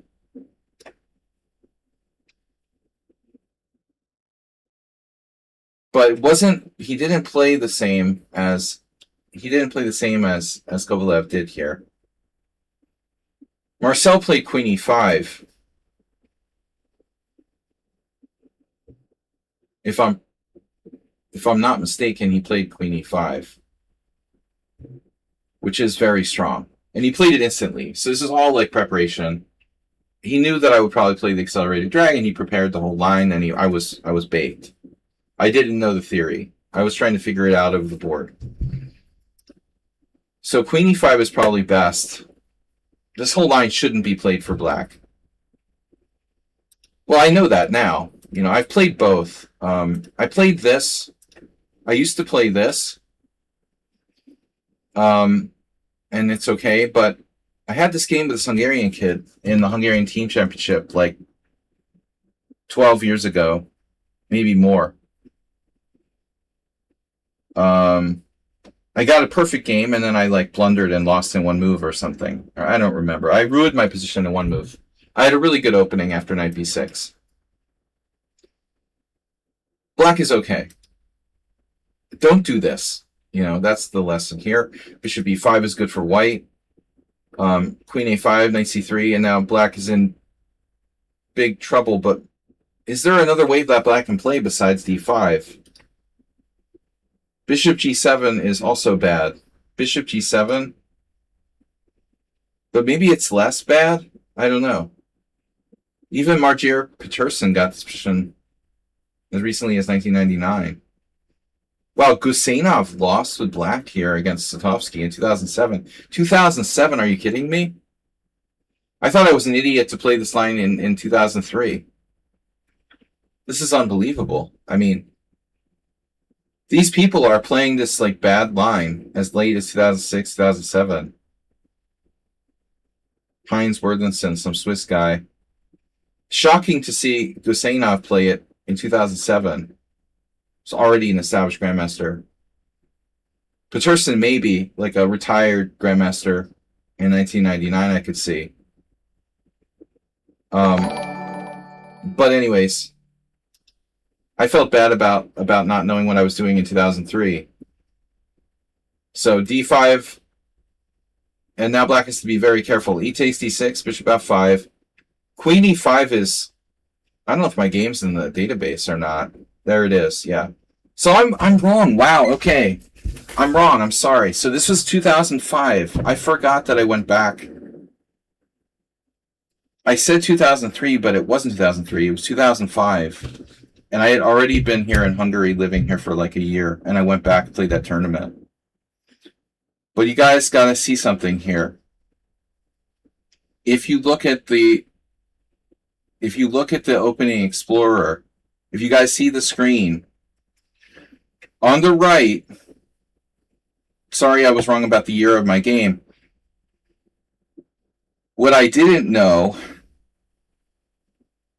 is this Cuban guy, Blas Lugo, had a game against Wojtkiewicz in 2004. And you'll note, Blas Lugo, Wojtkiewicz, 2004, November. Marcel Martinez versus me, March 2005. Bad luck, you know. Marcel and Blas Lugo and another IM from Miami, from Cuba, Miami, Cuba, Lake America, which borders the Gulf of America. And anyways, so Marcel knew it all because of Blaslugo's game with Wojtkiewicz, which I didn't know about. So it was terrible luck for me. Anyway, not to make excuses, but that's the line. I got blown away. But anyways, bishop d6 isn't quite as good, I assume.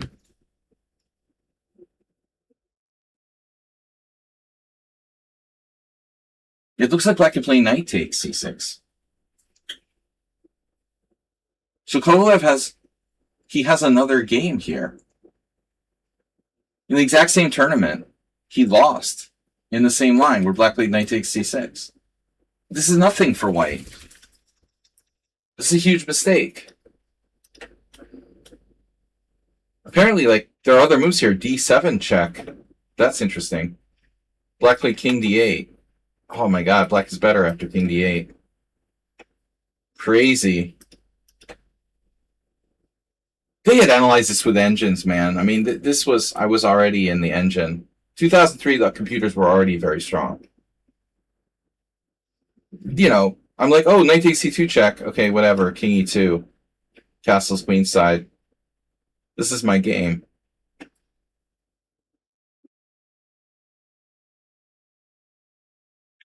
I didn't castle queenside? Didn't I play this? It has to be. Where's the game? What am I getting wrong here? Well, maybe I castled queenside right away. I castled queenside right away.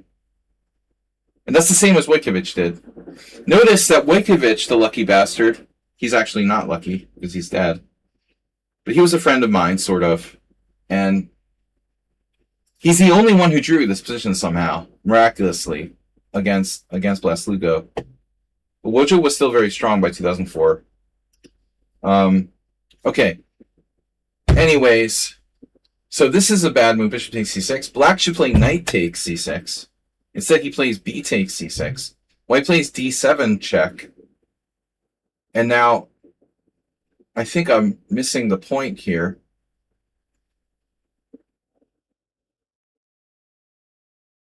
Missing the bus. I'm going to ask a stupid question, but inquiring minds want to know. Can black play bishop takes d7?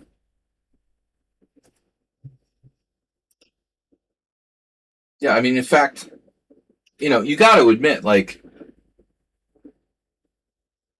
this is scary, bro, and black went on to lose the game. I mean, bishop takes d7.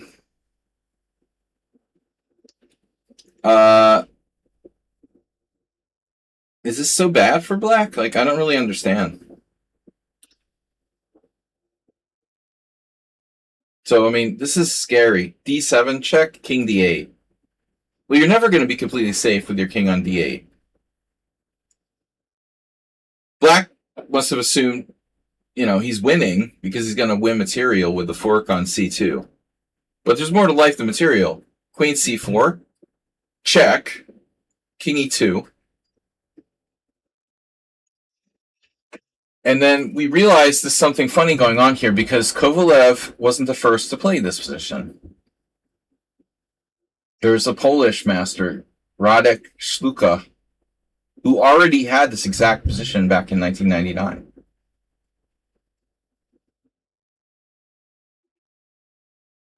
Yeah, I mean, I'd rather be white. So Kovalev's opponent doesn't take the rook.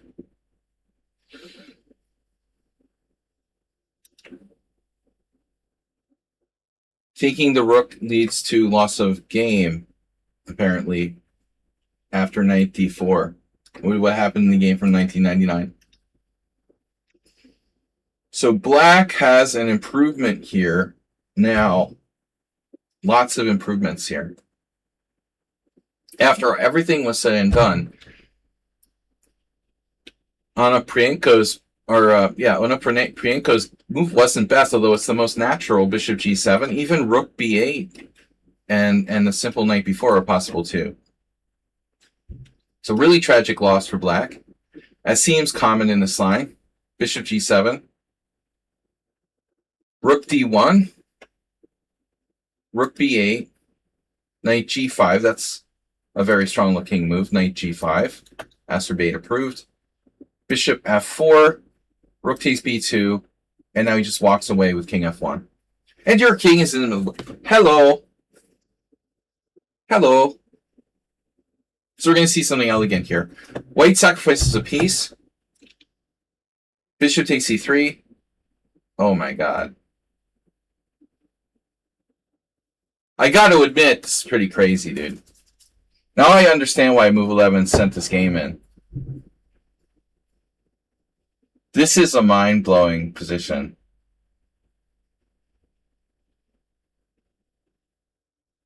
King g1 is White's only winning move. Well, he avoids the exchange of queens.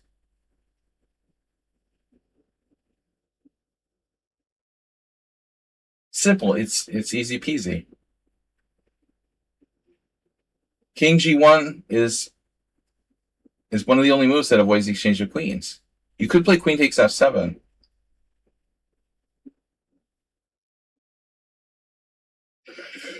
Just for kicks and giggles, what happens on queen takes f7?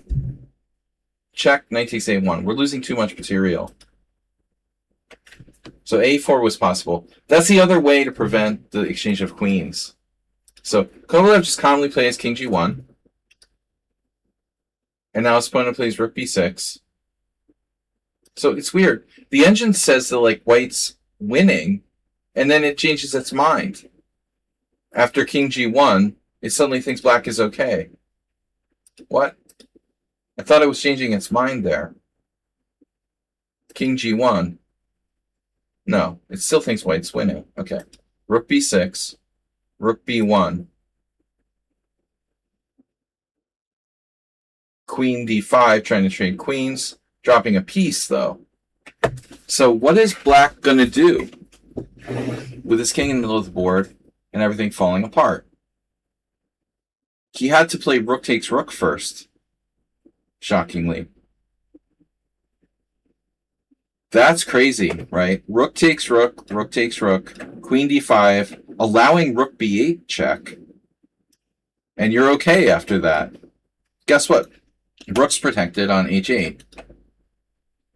But White is still probably winning with queen takes c3. Well, anyway, you get what you pay for with your king on d8. I'm telling you, there's no way I'm playing that move. I mean, why not just take the bishop on d7? I don't understand, you know? This is totally playable. Black is okay. I mean, okay, maybe there's some technical problem. Castles, bishop g7, bishop g5, castles. Okay, we have to sacrifice a pawn. I mean, big deal. You know, how bad can it be? So anyway, interesting game, Move 11. Thank you for sharing that. What else we got? Anything? Any other games you guys would like to share with me? Did I miss something from someone? We got Mr. Rollinson. We got Move 11. Any other subscribers? Anyone like to subscribe or donate? Gypsy999, tip $10. I didn't even catch it, man. I'm sorry. You gave us $10. Great lecture analysis. I had follows from Otriel Chess GM as well as Chessmaster High. Sorry, guys, I was like focused on the games. So Bishop takes e7, Rook b8 at the end there, by the way, defending b4. Move 11, what was your theme with this game, though? You know, what was your question? I mean, it's a nice game. It's cute. Was there any real special meaning to it? Did you submit a game for review? Okay, nothing special, maybe? Looking at the line from black side, yeah, I figured. That I understood. But, you know, I still don't think that knight b4... you think that knight b4 might be worth playing it? But what do you do? You know, how do you play it? How are you playing knight db4? After bishop e5, what are you going to do? I'm going to play a6. I guess this is the only way to play it.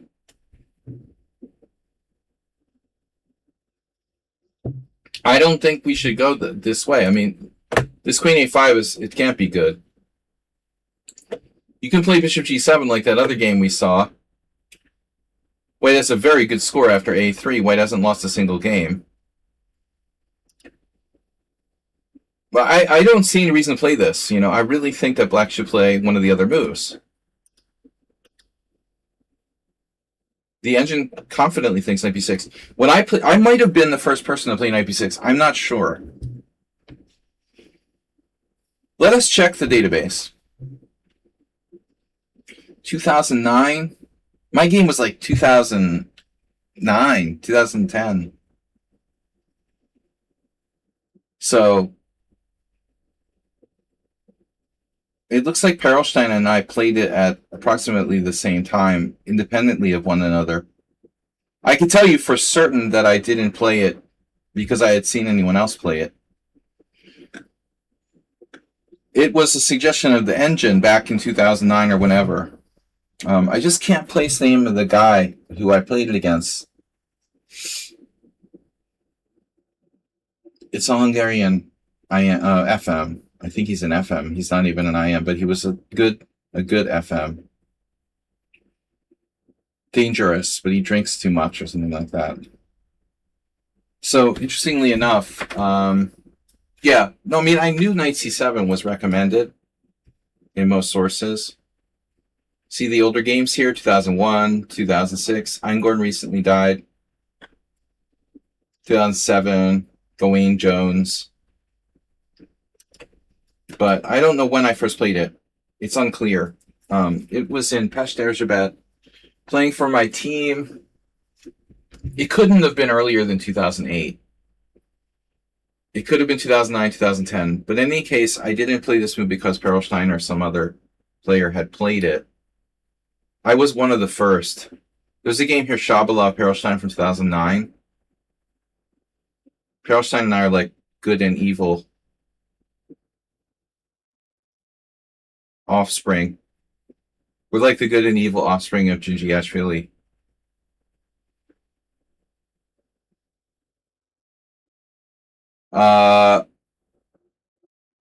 Polar opposites.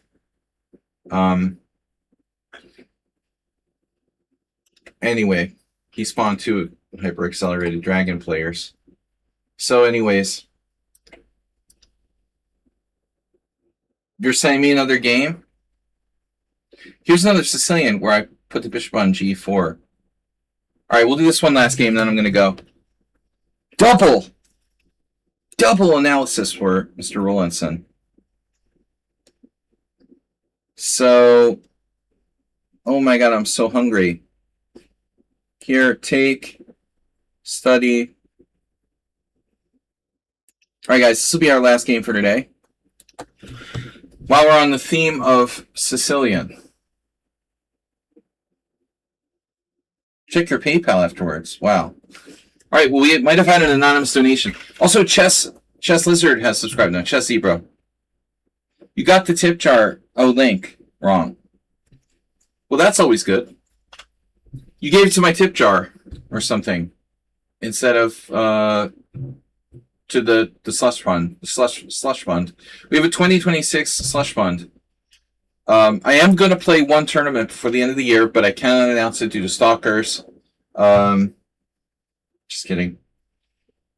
I'm not going to play in the World Senior. Disappointing, but I don't want to go Serbia. So, thank you for the donations, guys. White plays e4, we play Sicilian, white plays d3. This move should not be underestimated. It's not bad, but white forfeits his opening advantage. Knight to c6.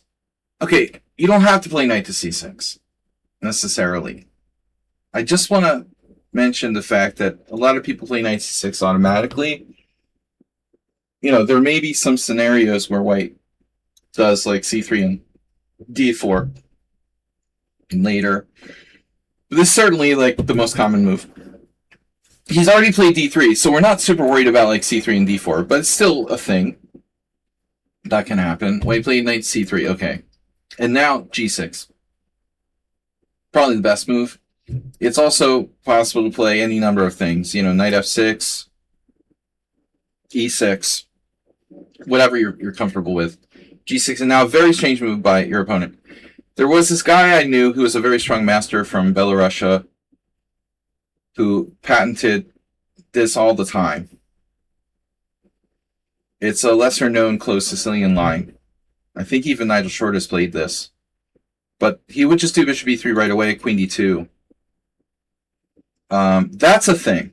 That's a real line. This is not.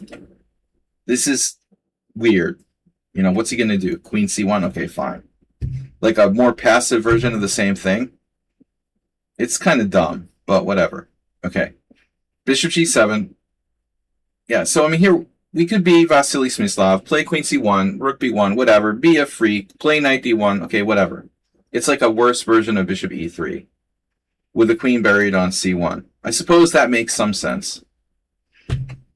It would be, or maybe rook b1 right away, intending to play queen c1 and bishop h6.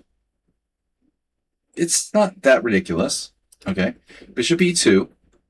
Still not ridiculous. White might plan some kind of h4, h5 type crap. You've got to be prepared. Now, normally what you want to do here is be flexible, not committal, hyper modern. You could play b5. I just want to throw this out there. But we have to evaluate what the consequences of that would be. Like knight takes b5, bishop takes b2. For example, bishop c3. I don't know, that's probably unsound, but let's just check it. Bishop takes, queen takes, f6 or something. You're up the exchange. All right. So, realistically, if bishop takes b2, rook b1, bishop g7, and you want a pawn. Well, actually, no, you didn't win a pawn. You traded pawns. Rook b1, bishop g7. You're probably okay. Having said that, b5 is possible, but it's not necessary to go b5 right away. You could also play rook b8. a4 playing on your side of the board isn't favorable for white necessarily. But there's no obligation to do that. If you want to play for b4, b5, you don't have to do that right away. But, I think the important question is, like, how do you intend to set up your king side?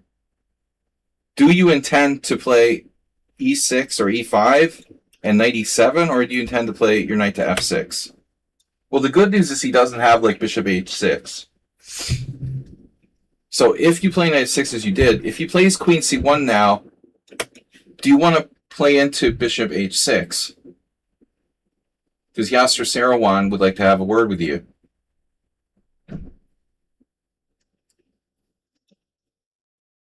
It's not as dangerous as bishop e3, queen e2, because white could possibly castle queenside in those type of lines that get very sharp. But still, I think you ought to consider moves like h6. I call it the Yasser method. Rather than just castle into this trading off of your dragon bishop, I think we might want to consider not castling or playing h6. Anyways, he plays knight f3, so there's no problem. But you're committing yourself to castling kingside when it's not necessary.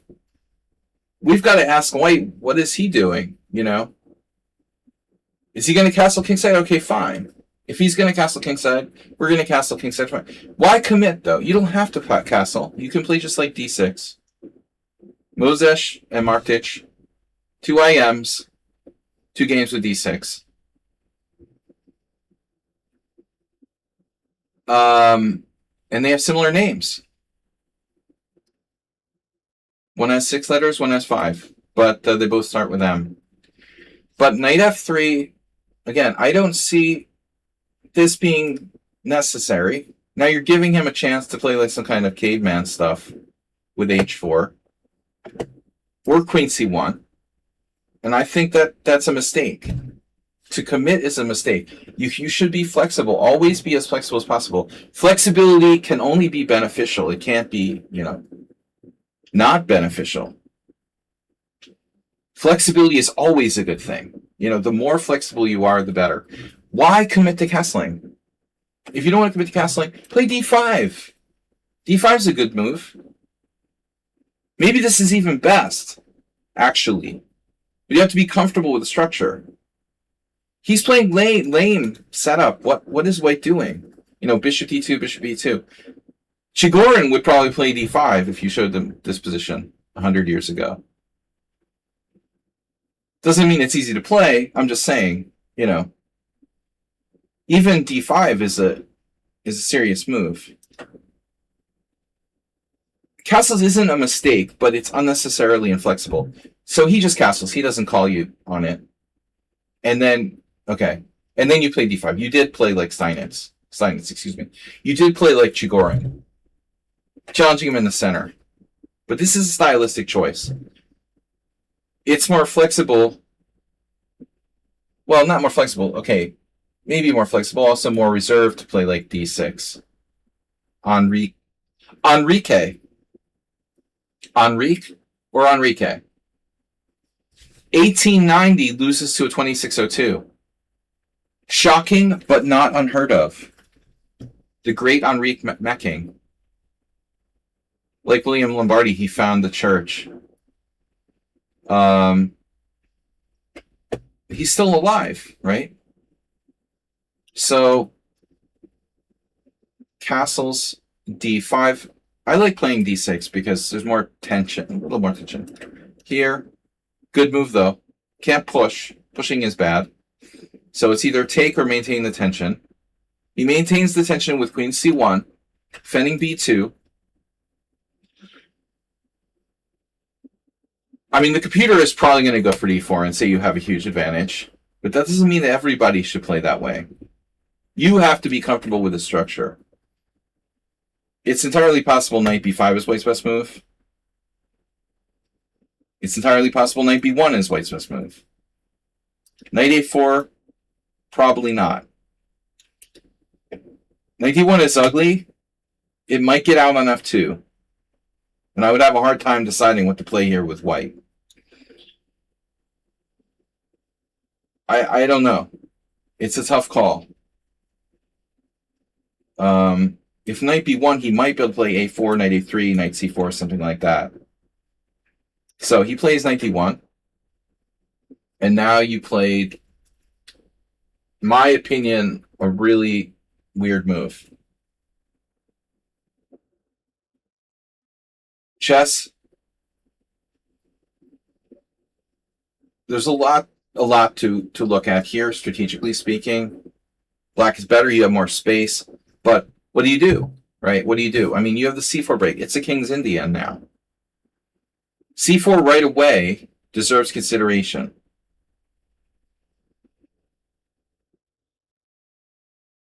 This is a shit show. White is like strategically in big trouble, right? If he pushes, that's also a shit show. I mean, you could take on d3. If he takes on f6, you take on e2. Anyways, c4 is clearly an option. But that's the strategic idea. That's the break that we want to make in the King's Indian type structure.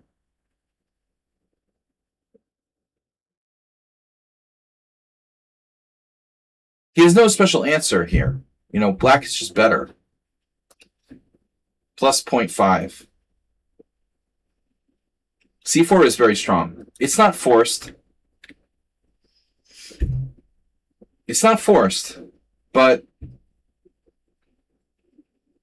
you can play more patiently. I don't know. Knight d7. Whatever you want. I think keeping the pressure on e4, though, makes sense. There's a lot of things you can play. Rook b8. I probably wouldn't play b5 because of a4. This is going to break up your structure because you can't play a6 takes, and your rook hanging on a8. So b5 supporting c4 is not necessary. I would play c4. A lot of options. This move I don't love. It's kind of irrelevant. This has nothing really to do with the position. This is a great piece. The same guy who taught me that bishop e3 weird closed Sicilian taught me that this piece is developed from its original square. This is very important. By the way, it's a King's Indian. You can play a5, a4. I know that's Sicilian, but its structure is a King's Indian. We have this block center. Queen pawn game.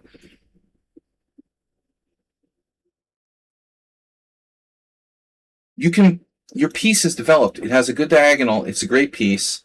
It has a lot of potential. It's my favorite piece. We're gonna come up with a name, maybe America, Captain America, something like that. A5, a4, rook a6. Seriously, I don't know where it's gonna end up. But bishop g4, not impressed by this move. Doesn't really do anything. Do you really want to trade off your light square bishop? He has a crappy bishop.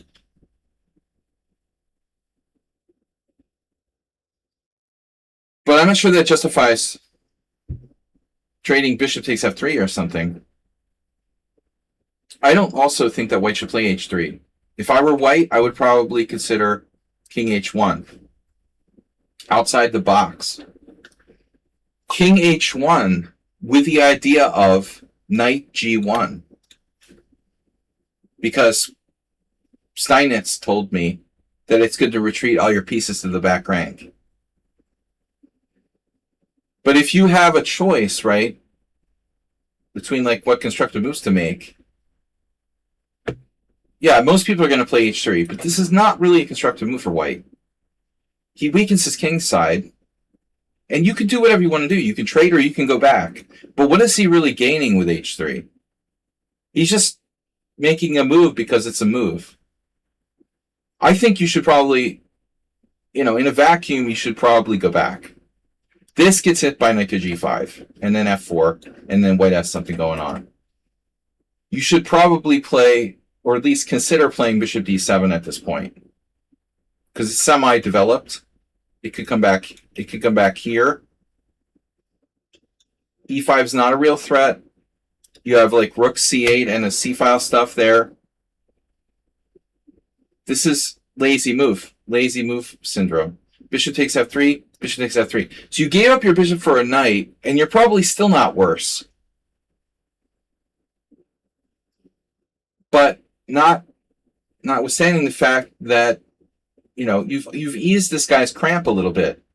He's cramped. You're trading pieces. That helps him. Now, his bishop is bad, but it doesn't have to stay bad the whole game. He can play Bobby Fischer style, g3, bishop g2. This reminds me a lot of how Fischer lost, by the way, some King's Indian attacks that I've talked about with white against Kyrgios and stuff. Caro-Kann, actually. That bishop could end up being a ghost piece that never does anything. I mean, it's possible that black is still better. But I think you've thrown away a lot of your advantage. This is a really bad move.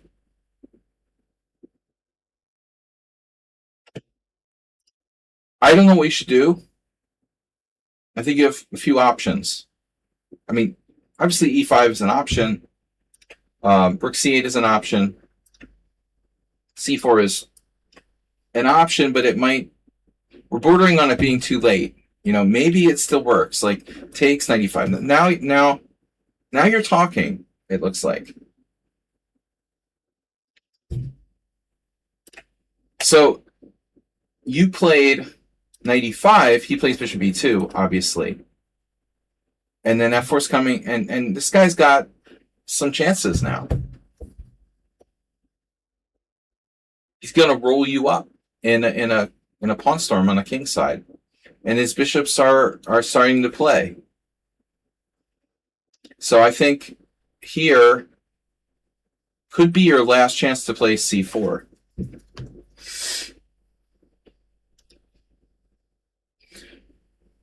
This is the most interesting move in this position. Here,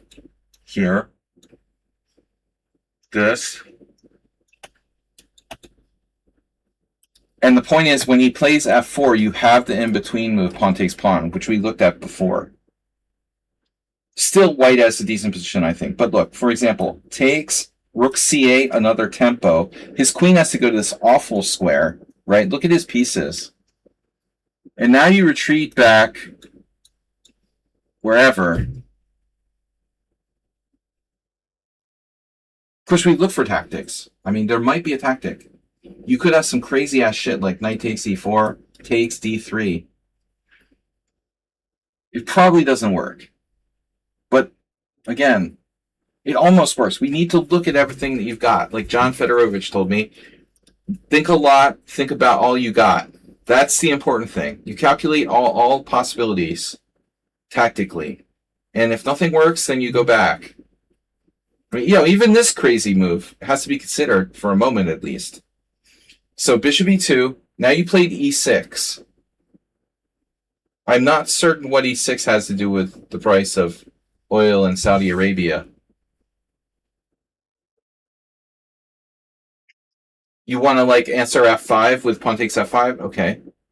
Maybe there's some logic to that. If f5, we take e takes f5 or something. The engine doesn't like it. c4 is the best move. It's my second best. I picked out h5 today, which Lasker missed, the best move in the endgame. Now I saw c4, also the best move. e6. F, I'm good with pawn moves. I'm good with pawns. f4. Which knight square do you want to go to? Knight c6 is more forward. All right. And then bishop f3. Well, guess what? The guy's got a bishop. And it's got game. So here, Paul Keres Fischer theme from the Caro-Kann is that e5 thing. Maybe when everything's said and done, we can still, I don't know, we can try to hold the dark squares. So if he takes, we have ironclad control of e5. What'd you say? d5, I mean? d4 now? What are you talking about? Sorry? I don't get what Chesskeeper's talking about. d4 now. Is that some old? It must be some ancient variation. This needs to be seriously considered. I'm a little afraid of f5, which is thematic.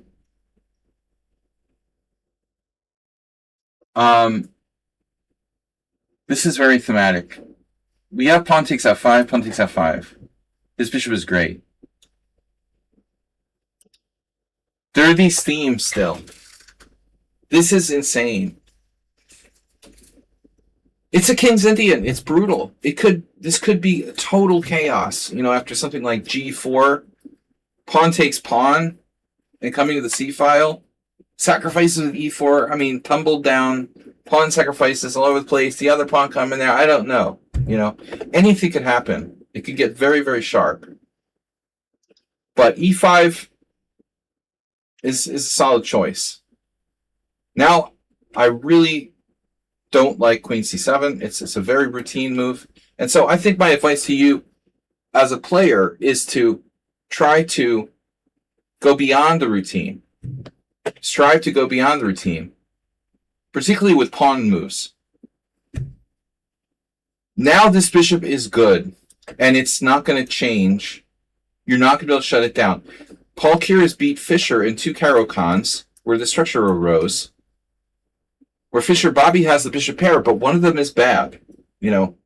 White is not better here, despite having the bishop pair, right? If you think that white is better here, you need to gain an appreciation for a bad bishop, what it really means, space advantage. Let's see what the evaluation is by the computer. Negative 0.6. People who overvalue the bishop pair are prevalent, That's why e5 is an important move. But I still think that white shouldn't take. White could play g3. Keep attention. This is still bad.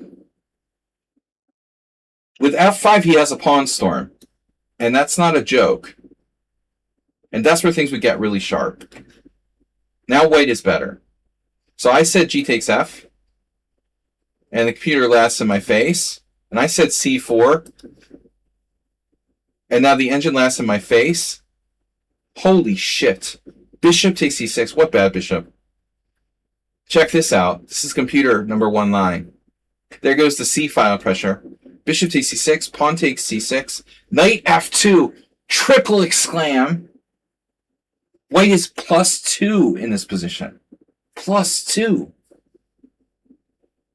Chigorin is like looking down from wherever he is.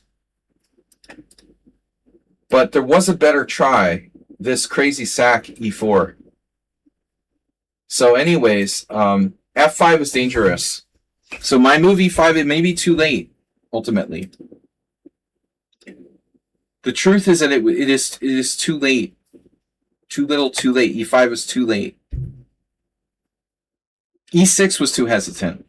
You know, by the way, when you played e6, okay, your knight was on e5. There's nothing you could do. You know, you could have played knight c6 right away. White plays f4. And again, you could play e5, but it's safer to play something like c4. You know what this is? It's actually a Dutch. Can you believe that? But it's not that uncommon for the close Sicilian to become a Dutch. This is a Dutch. White is playing the Dutch. A lot of close Sicilians become birds openings, essentially. All right. So queen c7, e5, and now, well, okay. Fall out of my chair variation. We've seen a lot of that today.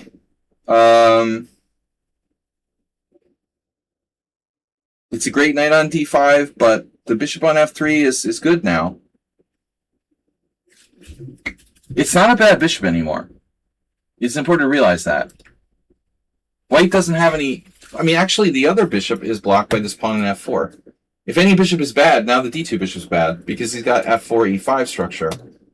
They've, like, switched, essentially. But this is still not a bad piece. He doesn't have a bad bishop. Nobody has a bad bishop here. The worst piece on the board is the knight on d1, but that's getting in with knight f2 now and knight e4. So there are no bad pieces in this position. And that's Bobby Fischer. That was Bobby Fischer's specialty, by the way. Not having bad pieces.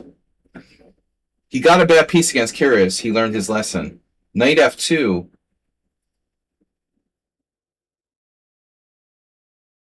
Yeah, I mean, you never ever understood the idea to play for c4 in this game. You never ever even attempted to get it in. Rook d8, a purely defensive move, knight e4. And I think at this point we're ready to sack the exchange on d6. You played b6. Okay. We don't have to sack the exchange, but I just want to say that you need to be aware of the fact that this might not be that bad. You get a pawn. You have a good structure. You have no bad pieces. There are no open files.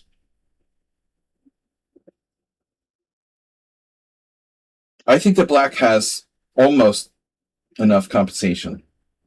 Half a pawn advantage to white. Damn, I'm good. Exactly 0.5. You guys think I'm cheating. You probably think I'm cheating. I have like my phone here. I evaluated this position down to 0.1 accuracy. Exactly.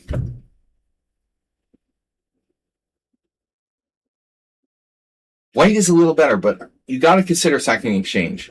Having said that, right, it doesn't mean you have to panic and sack the exchange. Just know that it's an option. You can also trade his knight off with a knight of your own, like knight e7, knight c8, but it's passive. So instead you tried to uproot him with f6. The problem is he just takes. yes, you solve the problem of the knight on d6, but you go from one problem to a different problem. You're not curing your disease, you're just getting a different disease. It's like trading one disease for another. You're going from the frying pan into the I don't know, air fryer here. You just have different problems now after f6. He should just take. And now he has...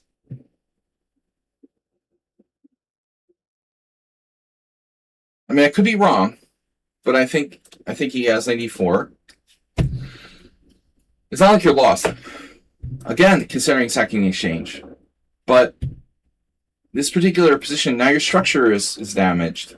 You know, this is going to count for something. So white plays rook e1. Does he have anything better? No, to be honest, to be like super honest here, you're like in that range where you're only like half a pawn worse or something. Let's see.